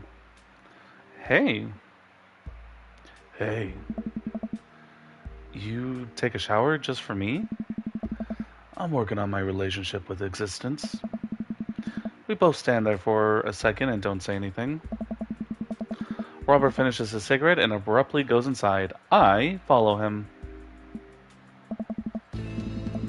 By the time I get inside, Robert's already at the bar ordering 2 whiskeys. I spot a booth in the back and claim it for us. Robert slides in and hands me a glass. To you. Here's to your continued existence. We clink whiskey and I watch him sip his, rather than his traditional approach of slamming the whiskey back as quickly as possible. So, what's the plan for tonight? Hit some other bars, maybe grab some pizza. I think that'll kill some time before we go burn down that old abandoned house in the woods. It's most definitely not as fun if it's abandoned. Hey. Mary pops over the back of the booth, a glass of wine in hand. She punches Robert in the shoulder. Where was my phone call? Sorry. Figured you were busy sinking your teeth into some bored sap. I am. He is right here. I look around the booth and to see a guy sitting across from her. He waves meekly. You're replacing me with the new kid? Mary, I could never replace you, whether I wanted to or not. Mary leaves her booth and slides in next to Robert. The guy she was sitting with looks mildly relieved. She leaves Robert's clean-pressed clothes up and down. Or she eyes Robert's clean-pressed clothes up and down suspiciously. What? Do you got a court date coming up?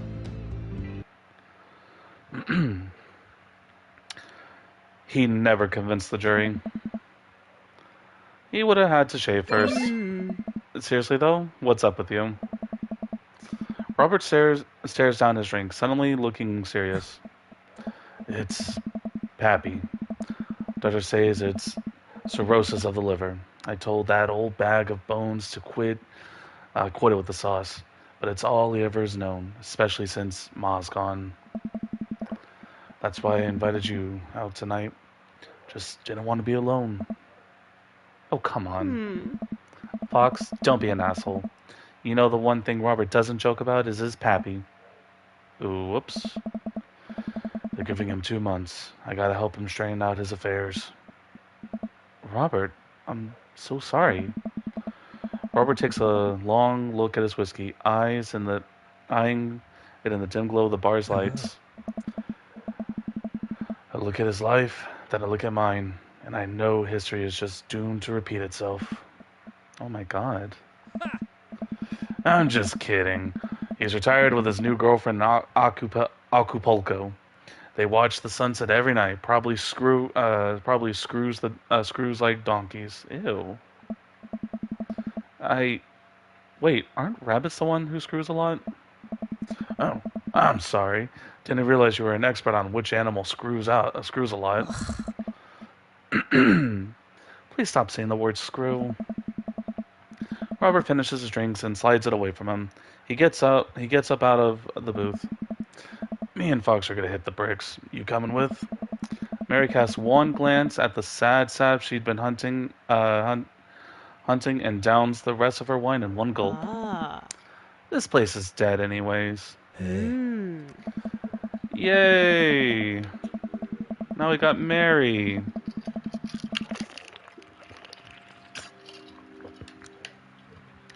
We exit the bar and find the typically empty street filled with a small crowd of people.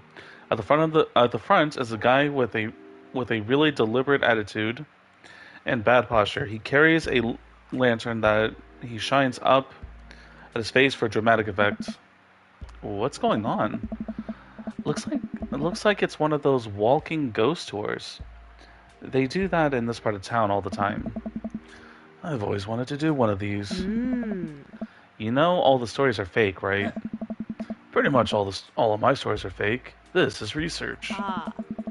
Robert makes a beeline towards the back of the group. He turns around when he notices that I'm not following him. Come on. We can't just crash it, can we? Don't be such a square fox. Just act like you belong. Robert sidles up to one of the tour groups. I reluctantly fall into step behind him. Here goes nothing. Oh, Tour Master Quinn. I love Quinn. He's sad in a lot of ways. Hey, it was in this place in 1694 that the most infamous witch trials were held. To date, we do not know if the people burned at stake were actually witches, but it was widely reported that their ghosts still haunt this hapless dive bar to this very day. It was actually 1692. All right. What?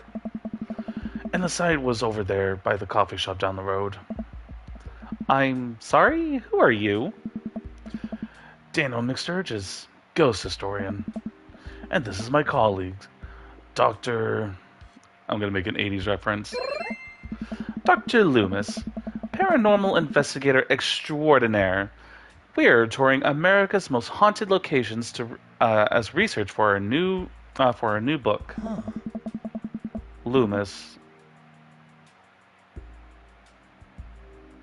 That does sound. Is that a Big Bang reference? Dr. Loomis. That does sound familiar. You may have seen our ghost cameo on Paranormal House Hunters Extreme Edition.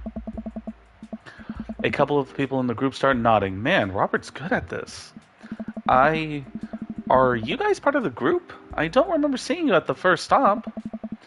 We like to keep a low profile. Easier to catch ghosts that way. Oh. They've definitely been here. Been standing next to them this whole time. Thank you, random lady who I don't know. Huh? As I was saying, the epicenter of paranormal activity can be found at the Coffee Spoon, over there. The man who runs it has been plagued by hauntings since he signed the lease, damn near driven him mad. But whatever you want to say is cool. I guess it's your tour. Hey. Man, didn't know that was about Matt. Wait, Robert's making this up. The rest of the tour group listens intently to Robert's every word. I think the tour guide can tell that he's losing the group. He seems to be getting flustered. Thank you for your contribution and knowledge, Mr. McSturgis.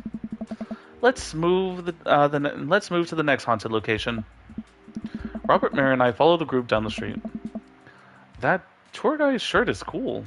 Yeah, everyone in the group gets one if we make it to the final location. I turn to Robert and grab him by the shoulders. I need that t-shirt. Well, guess we're in this for the long haul then. Just follow my lead, don't arouse too much suspicions, and we'll have cool ghost shirts in no time. Hey. Our group arrives to an old, decrepit colonial-style house. Hey. A quick pause in the tour. My name is Quinn. Most people on the ghost tour circuit call me Tour Master Quinn. I'm a DJ, trivia master, and part-time actor. I do private ghost hunting events, birthday parties, MC bar mitzvahs, and perform traditional Valdivian mime work. Tour Master Quinn gives out headshots to all of us. His resume is on the back. Stage combat expert. Anyway, here's a little bit of history for you all. This was the home of a noted American author Dorothy Pembridge, whose prose was widely popular in the late 19th century. It was in the attic of this very home where she wrote such classics as The Diaries of a Victorian Mistress, Lady Fitzwilliam's Courtship, and The Ghosts of Sea, Captain Reginald Barclay. She unfortunately died of consumption shortly after the turn of the century, but several people have reported that on some nights you can see the lights from the attic where the ghost of Miss Pembridge continues work on her latest bestseller. I guess you could say she was consumed by her work. I am so sad. No reaction from the crowd. The guy needs to work on his dad jokes. Actually, consumption is a popular cover-up. Little known fact is that that it was a murder-suicide. I'm pretty sure she died of consumption. Sure. And we definitely didn't hire Stanley Kerbrink to elaborately fake the moon landing. That's the watered-down, censored version they teach you in school. But if you can't handle the real story, I understand. It's not for the faint of heart. Can we? I think everyone would much rather hear this world-renowned ghost historian has to say, right, everyone? The group murmurs in agreement. This is a topic we covered extensively in our book. Dr. Loomis, would you care to tell this story? All right.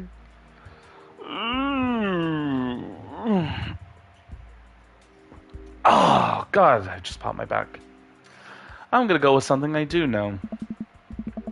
In the 19th century, Dorothy Pembridge was credited for protecting New York City from potentially world-ending paranormal forces.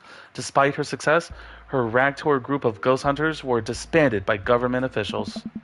However, after learning that the ghost of Vigo, the Carpathian... Ghostbusters 2. We're referencing Ghostbusters 2. Vigo the Carpathian has taken an interest in her son.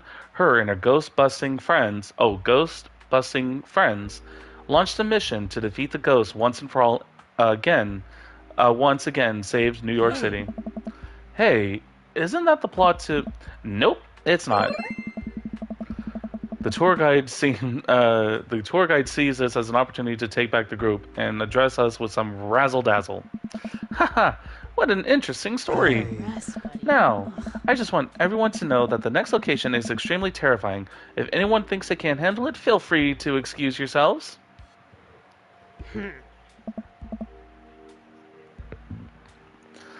Alright, I'm bored. Mary turns to a young guy. Oh God. This woman is a cougar. At his phone and taps him on the shoulder. Hey, kid, fancy. I even got the alcohol burps. Hey, kid, fancy buying a gal a drink? The guy looks up at her and smiles. Only if the bar is haunted. Honey, I can show you the most haunted places in town. I think I could exercise your demons if that's what you're looking for. Oh my God. Don't write a check your dick can't cash, kid. His eyes go wide. Mary salutes me and Robert. She suddenly pulls me into a hug and murmurs into my ear. When you've known Rob for as long as I have, you know when something's wrong. Keep an eye on him for me tonight, okay? Sure, Mary. Good man. Mary pats me on the back and pulls away. She takes the guy's hand and leads him down the street. And take it sleazy, fellas. God help that poor soul. Does she actually sleep around? Is she actually promiscuous? Mary or the kid? Both. Or last stop, this burial ground. Oh, Sorry, I forgot the voice. Or last stop, this burial ground is such a hotbed of horrifying paranormal activities that I'm not even sure where to begin. There's the wailing ghosts of the Wharfmen, the vampire of Maple Bay, the children of the moonlight. What about the Dover ghost? By this point, the tour guide is clearly interested in us. What about it? Oh, nothing. I just think it would be a crime to come all this way to this cemetery, the actual origins of one of New England's most notorious paranormal entities, and not even mention the infamous Dover ghost. That's not a real thing. That is absolutely not a real thing. Huh. I think someone needs to brush up on their paranormal history. I know tons about paranormal history. I know every ghost story in this area. Oh. I can guarantee there's one you don't know. Robert looks over at me and smiles. Would you folks like to hear the tale of how Loomis and I met? Alright. No. The entire group shushes the tour guide. I am so sad. Okay, fine. Tell the story. Well, it was a dark and stormy night. I wasn't always a paranormal investigator. Hey. Way back then, I was just a traveling grifter. Moving from town to town, always looking for my next mark. It wasn't an easy life, but I had fun. Taking from the rich, giving to the poor. Actually, also taking from the poor. I had a shaky moral foundation. I happened upon the quiet town of Maple Bay quite by accident, but little did I know that this city has a dark side. Now, about the same time, I was just starting out as an apprentice to a rather famous ghost hunter, who was an old family friend of mine. I carried the equipment, operated the EVP machine, all that. Wait. Yes. Who was the famous ghost hunter? Oh. Well, I don't like to name drop, but Georgia Mathers.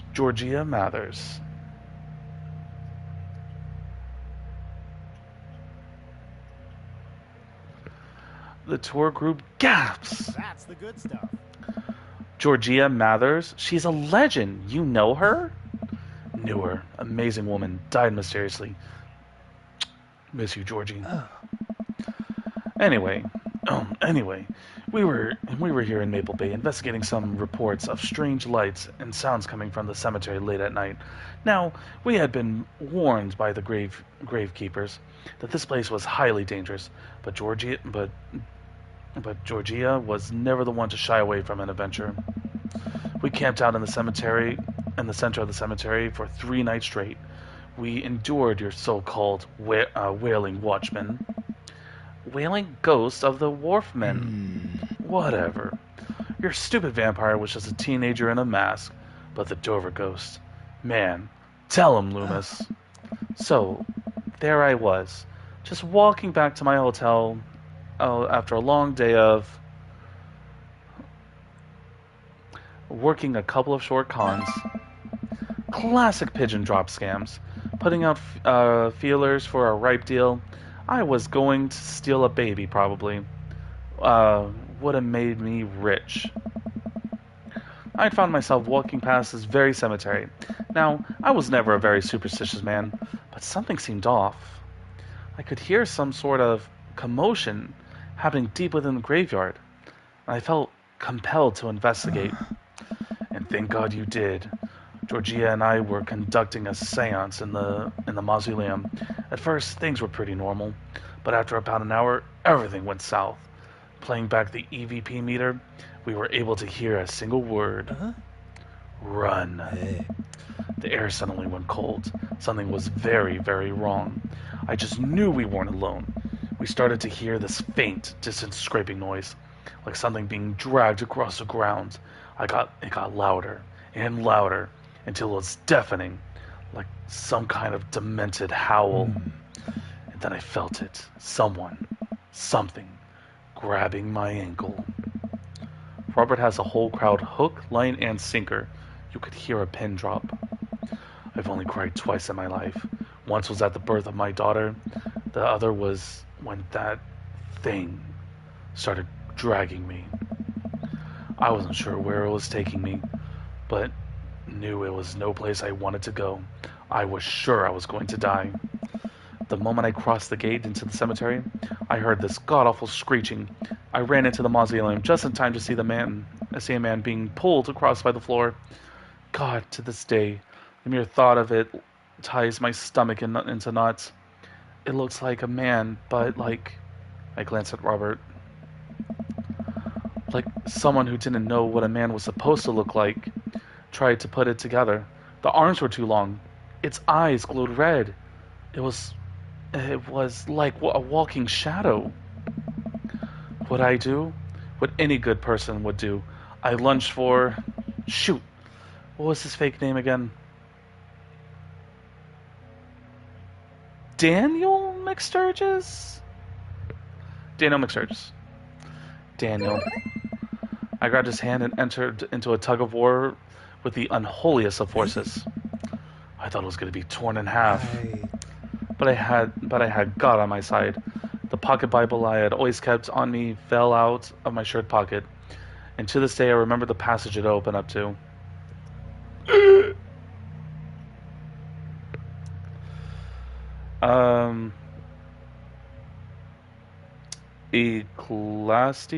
Ecclesiastes 12:7. Then shall the dust return to the earth as it was, and the spirit shall return unto God who gave it. I have no idea where Robert pulled that verse from. With a horrifying howl, the entity finally relented.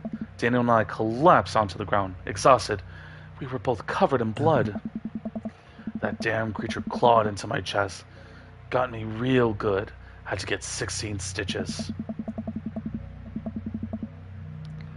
Robert pulls down the collar of his shirt to reveal a long, wicked scar across his pecs. And that's how I got this scar. I followed Georgia Mathers to the ends of the earth. We faced exorcisms, demons, poltergeists that threw our equipment across the room. But I had never seen Georgia so scared. She was never the same after that, and neither was I. Watching what happened to Daniel and Georgia shook my faith, but I came out of that experience a better man and a better friend. And we've been brothers ever since. The tour group gives us a round of applause as Daniel, or Robert, and I share an emotional hug. As he embraced me, I could smell the cologne on his neck. Wow, Robert does clean up good. I find myself lingering a little too long into the hug. The tour guide seemed to have bought it. He even wiped a tear from his eyes. Thank you. It's an honor to be able to share our story. Be sure to watch out for our book.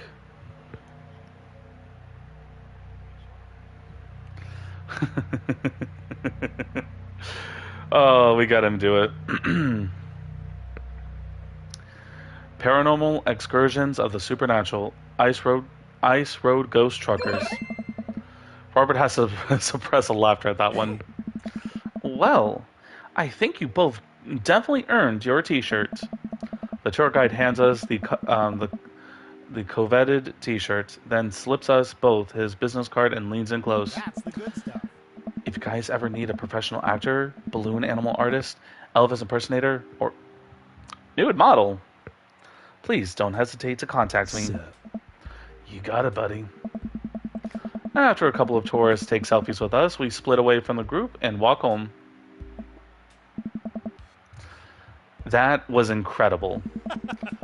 I really can't believe they bought all that. I didn't even know you had it in yet, Fox. Oh, excuse me, Dr. Loomis. That bit about the pocket Bible was aces, although given the Dover Ghost's glowing red eyes was a little cliche. And the Kubrick conspiracy theory bit wasn't. All part of the character. Well, we got the shirts out of it. We arrive in front of Robert's house. Want to have a drink?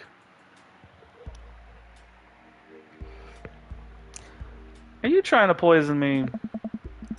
I know where this goes. Small. I know where this goes small. I know the steps. 1 second of sipping delicious aged scotch, the next I'm foaming at the mouth and you've taken over the throne. Hi. Long live the king, baby. Oh. Robert leads me inside. I can't help but think about what Mary said to me. Robert did seem a little bit off, but that completely disappeared when we were joking around with the ghost tour. I don't know. He's hard to read. While I'm thinking, I hear claws skittering across the floor. Oh god, it's his pitbull. I'm about to be torn to shreds. I shut my eyes tight and brace for impact. Betsy, hey, be nice. I don't feel anything but tiny paws scratching at my shoes. I open my eyes. What was that? Betsy? Mm-hmm. It's a Boston Terrier! It's a Boston Terrier! Oh, look at the eyes! It's a Boston Terrier! I love Boston Terriers! I used to have one! Oh my god! Robert's dog jumps away from me, running around in circles and sniffing Robert's leg. He pats her on the head. Hey, that's not a pit bull. This is the cutest, dumbest Boston Terrier I've ever seen. They are so freaking cute. I need to show a picture of my Boston Terrier. Betsy, you're not a pit bull, and you weren't taken by the Dover ghost. Betsy's made of tougher stuff than that, ain't you, girl? Betsy rollovers for some well-deserved belly rub. Bostons do love them belly rubs. I just keep a picture of a large pit bull in my wallet in case of emergencies. Comedic emergencies. We make our way to Robert's living room for a quiet man with arguably the oldest pickup truck that can be legally driven. His place is amazing. There are sleek, modern appliances throughout the room, with a big flat-screen TV mounted on the wall. He has shelves upon shelves of DVDs. Guess this guy wasn't lying about being really into cinema. He pours us both a glass of whiskey from a well-stocked bar in the corner, while Betsy curls up on a pile of cushions. So, how did you really get that scar? And don't tell me you got it fishing for Alaskan king crabs in the Bering Seas or something. You trained me too well. Robert laughs and takes a sip of his drink. My daughter and I were riding our bikes. I hit a rock, flew over the handlebars, and then we went to the hospital. And that's it. Not a very interesting story. I've never heard you talk about your daughter. Well, I have one. That's her. He points to the picture on the wall of a very serious-looking girl with dark eyes. Yep, that's definitely Robert's daughter. How old is she? 25? 26? Not too sure. Does she live around here? No. Val lives back home in Brooklyn. Works at some new media online magazine thing. Makes buckets, though. He suddenly seems very serious. I probably shouldn't press him about it. Oh. You like Santana?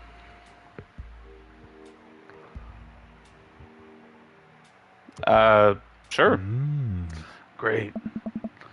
Robert puts on Santana, then takes a seat on the couch next to me.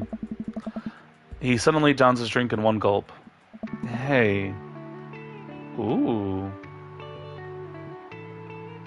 We getting a little romantical.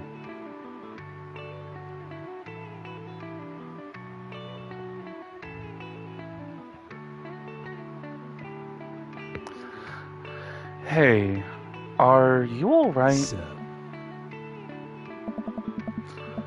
Oh. Oh. Robert leans in and kisses me, the taste of whiskey burning my lips. I'm surprised at first, but slowly relax into his arms. He pulls away slightly, his lips barely brushing against my mouth. I am now. I can't say anything. At best, managing a sigh. Robert leans in again, kissing me harder. He pulls my bottom lip between... He pulling out all the He pulling out all the moves. He pulls my bottom lip between his teeth and bites lightly, sliding a hand under my shirt. My heart pounds in my chest as he lies us both down on the couch. His kisses trail down my neck, his teeth grazing my skin. I just... Wait. It's not that. Robert bites down, and I have to stifle a moan. Stop. Robert stiffens up and pulls away. No biting. No. I'm more than okay with that. Something's up. Robert runs a hand through his hair and looks away. I'm fine. I've just been kind of stressed out, tired. It's not a big deal. It is a big deal. Listen, I want this as badly as you do, but I know something's wrong. I need to make sure that you're okay. Robert stares at the ground. You don't know me that well, Fox. I'm not a good person. He takes a deep breath. I spent my whole life only taking and taking and taking. And now here I am, an old, broken man, sitting on top of a pile of everything I've ever taken, alone. But I want to know you. You don't have to keep hiding behind fake stories and acting like you don't have feelings. I don't know. He sighs heavily. It's Val. She's visiting tomorrow. She wants to patch things up. Are you... I'm sorry, but is this a bit... No. When was the last time you saw her? 3, 4, I think, months? It's years, isn't it? Years. I sit up straight. Jesus, Robert. What happened between you two? I don't want to talk about it. Robert and I sit in silence, neither of us wanting to look at each other. Both of us unsure what to do next. Fine. Things were already bad between us. I cared about her. I always did. Things just got in the way. Before I knew it, she was leaving for college, wanting nothing to do with me. Marilyn and I moved out here to settle down. We thought it would help to get away from all the distractions, all the money, the drinking. But temptation gets to you. I tried to be better, but I couldn't. And then the accident changed everything. I think every day about how she must have died hating me. I never became the man that she wanted me to be, the one she always saw in me. She was the last thread Val and I had connecting us together. I didn't know that when I lost my wife, I was going to lose my daughter too. Robert, I spent so much time chasing after things I thought were going to make me happy that I ruined the only real chance of happiness. Now my wife is dead and my daughter hates me. And then I convinced myself that this... He gestures vaguely in my direction. Was going to make me happy too. Why do I even try anymore? I'm so sorry. I know how hard it is to... No, you don't. How could you possibly know how this feels? You did everything right. Your daughter loves you. You're a good person. I was a terrible husband, and I'm an even worse father. I have no idea why she even bothers to contact me now. I know I'm just gonna fuck it up like I always do. I'm broken. I shouldn't even go. Robert puts his hands in his head.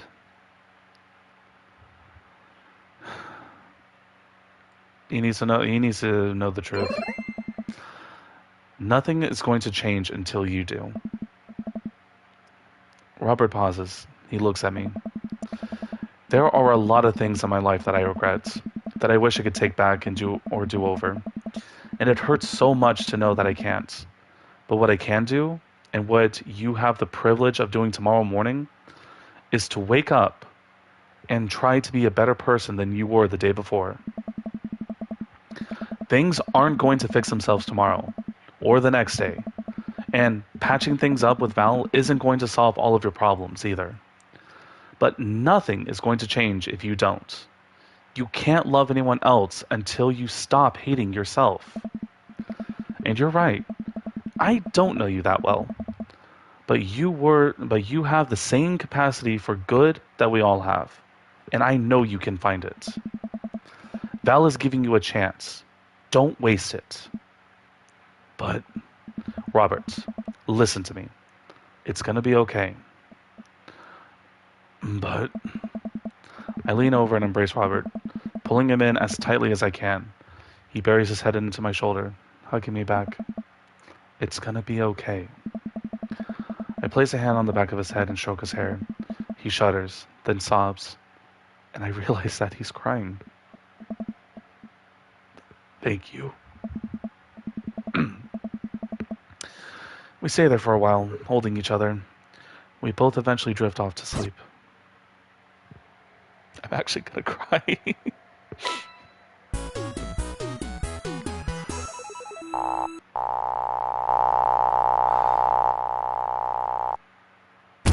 If it bleeds, we can kill it. That's a Predator reference.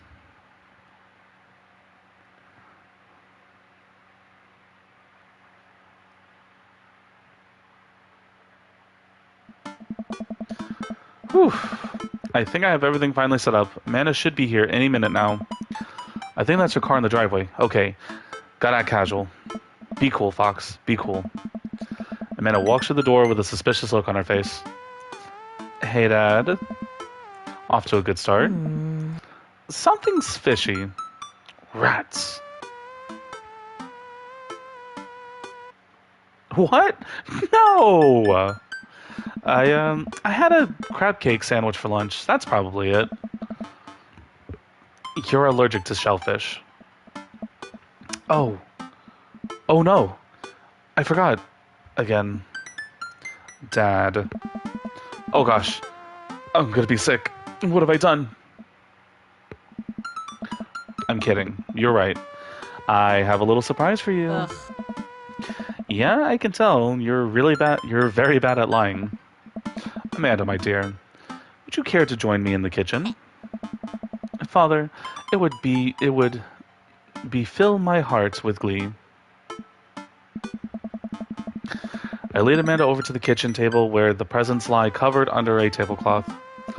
It's nothing special, but I wanted to get you a little something. You graduated high school last week, and I know you told me not to make it a big deal or make a big deal about it, but aw, Dad, I dramatically whip away the cloth at the table. Amanda's jaw drops. No way!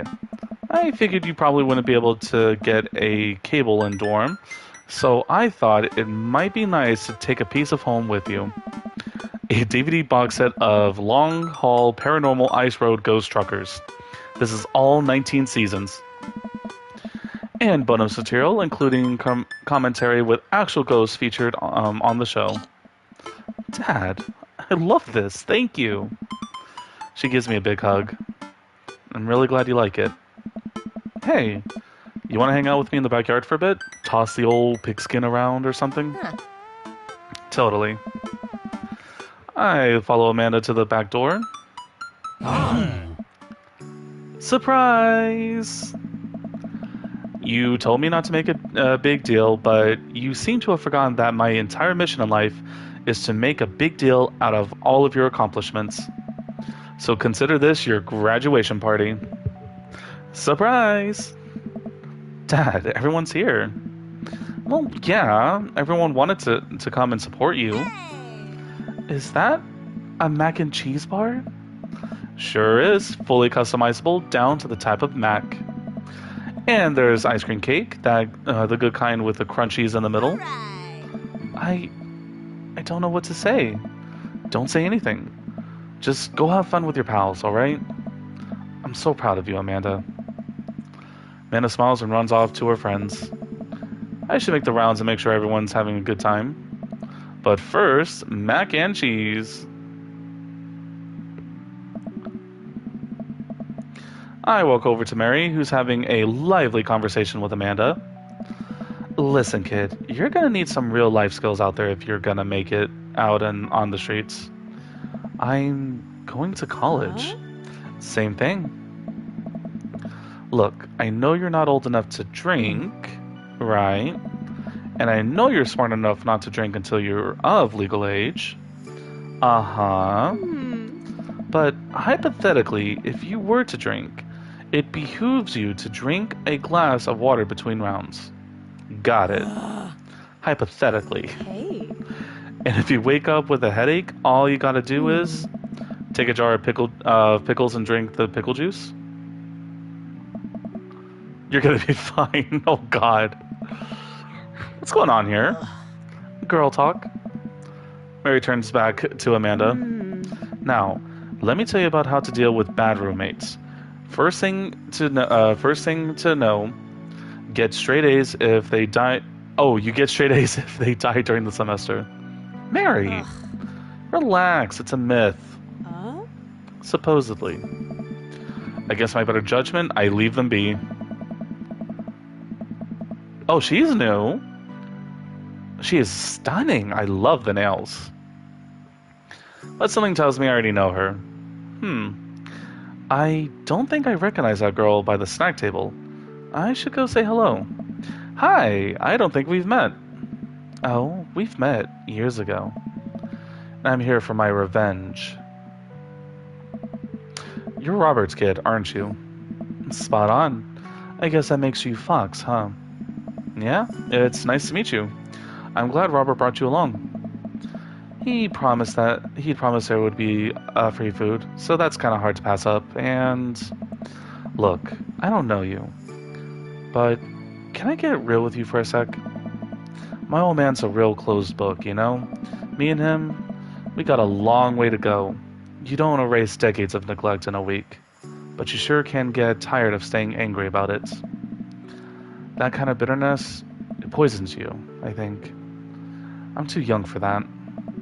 Anyway, lately he's been better. A lot better. Between him shaving for once and how much he talks about you, I get the feeling you've had something to do with it. So, thanks. Robert means a lot to me. I'm glad he's getting better. Just keep an eye on him while I'm not around, okay? Or else. What? I'm kidding. Or am I? I don't know why I'm like this. I think it runs in the family. Amanda trops up to the conversation. Hey, I love your necklace.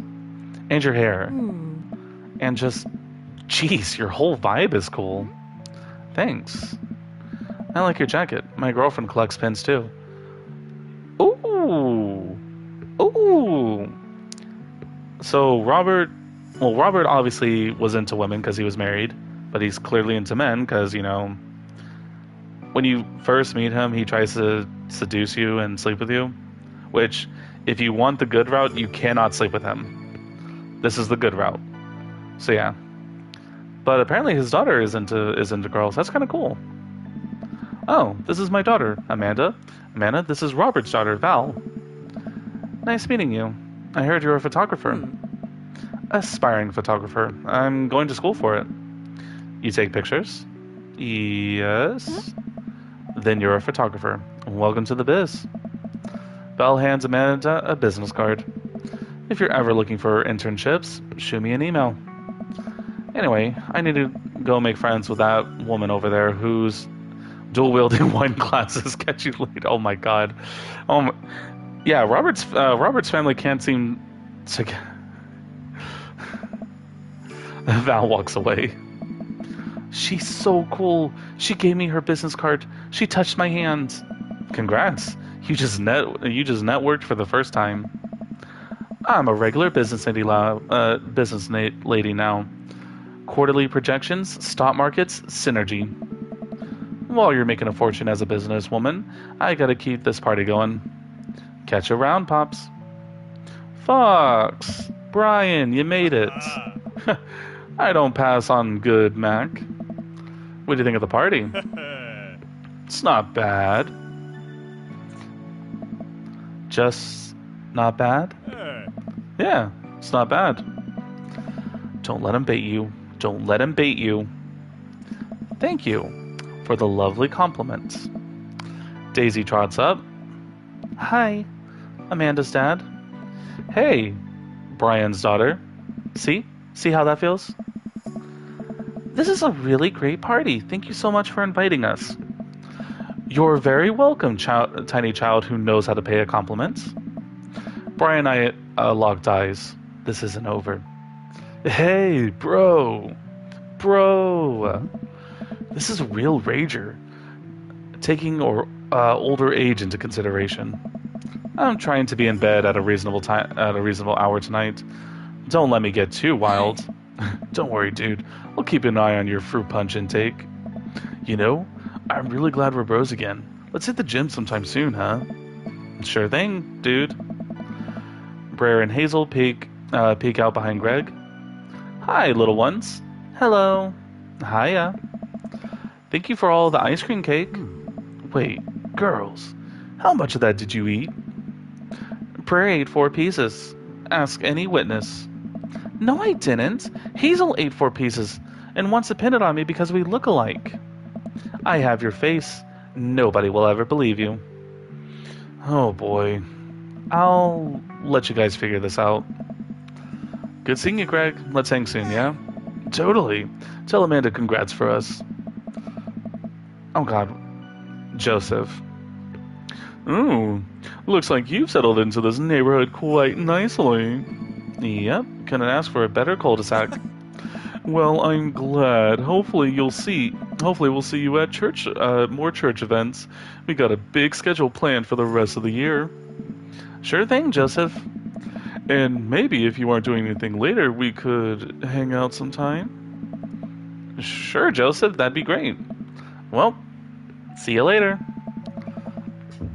Oh, excuse me. Hugo comes up to me with a plate of mac and cheese. Ah, the perfect cheddar to mac ratio. Beautiful work, Fox. Thanks, Hugo. You know, I'm real pleased to see Amanda going to her dream school. I'm glad she turned it around for finals. Me too. That scholarship money will really help. She just zoomed on by. Amanda walks by and pretends not to see Hugo. Amanda, come say hi to your old teacher. Hey! Congratulations on graduating. I know you're gonna do great things at art school. Yeah, thanks. Amanda starts to back away. Wait, I just realized you're not my teacher anymore, so I don't have to be afraid of talking to you. You no longer hold power over me. You're right. Go forth, adults. I can no longer give you detention. Yeah, I'm gonna break anything I want and there's nothing you can do about it. Are you still mad about that time I gave you detention for breaking my globe? Nope. Oh. And I'll have you know, that globe didn't even fit through the basketball hoop in the first place, so... She'll fit into college just fine. Hey, man. Matt. Let me know when Amanda leaves for college. I'll have a fresh batch of Red Sid's banana bread ready for her. Thank you. I know she'll love that. What a splendid party. My deepest thanks for extending an invitation to my son and I. This icebox cake is divine. Yeah, thanks, dude. Good cake. Thanks for coming by. As the party starts to wind down, I take a seat on the back porch steps. The sun is setting and everyone seems to have eaten their fill. Amanda wanders over and sits down next to me. Killer party, Pops. What can I say? I was inspired. So, I also have something for you. For me? Why? Not to be completely genuine about my feelings for once or anything, but growing up wasn't easy. But it could have been a lot harder if it wasn't for you. Dad, you've been there for me through everything. There's been times in my life where you were my only friend. I was really scared for going to college and being so far away from you, but I realized that everything you've done for me has been to prepare me for this, and I'm ready. I wouldn't be who I am today without you. Don't cry. don't cry. I swear to God, Fox, if you cry again... You're the best, Dad. I love you. And I'm crying. Anyway, that's enough emotional vulnerability for the day. Present time. Amanda hands me a tiny wrapped package. I tear the wrappings off to find a framed picture of me and Amanda. It's us. Kind of shocking, all of our photo albums are just pictures of me, huh? I figured we needed at least one together before I leave. Amanda, thank you. Watching you grow up has been the happiest experience of my life. You're such a talented, intelligent young woman. I am so excited to see what the future holds for you. Malcolm dead, kid. Always do. Amanda and I share a hug. This is only the beginning, Pops. Plenty more memories for us down the road. Memories to make and stuff to break, right? Aw. Oh, I'm gonna break so much stuff. Intentionally and unintentionally.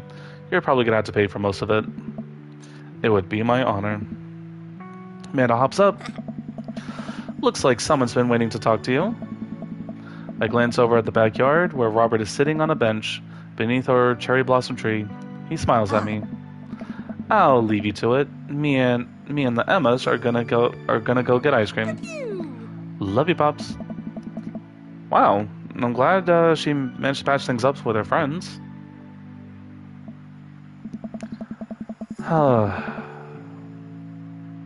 He is so ruggedly handsome, and I love it. I take a seat next to Robert as the last guests make their way out of the party. Hey.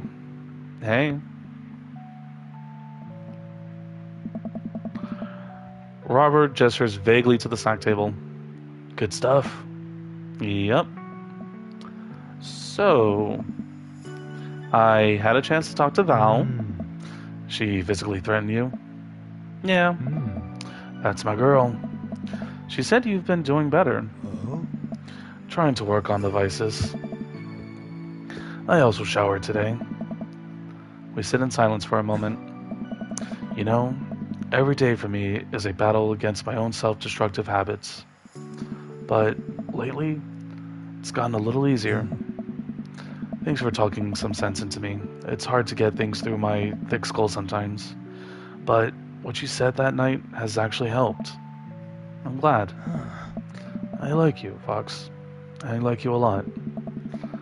I haven't felt this way about someone in a long time. I lean in and kiss him for a moment before he pulls away. He takes my hand in his. You're special to me. But I have some stuff I need to work on, emotionally, before I can get into anything romantic with you. You deserve better than who I am right now.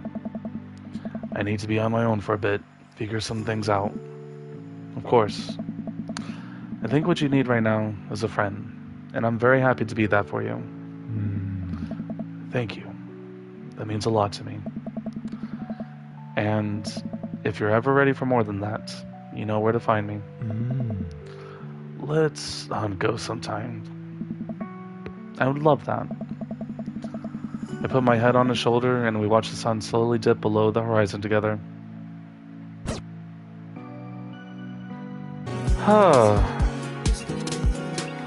Alright, so that's... Aww.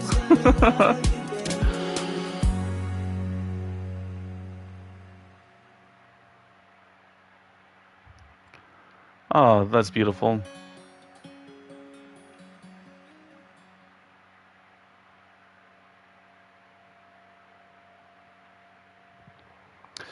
Alright, but yeah.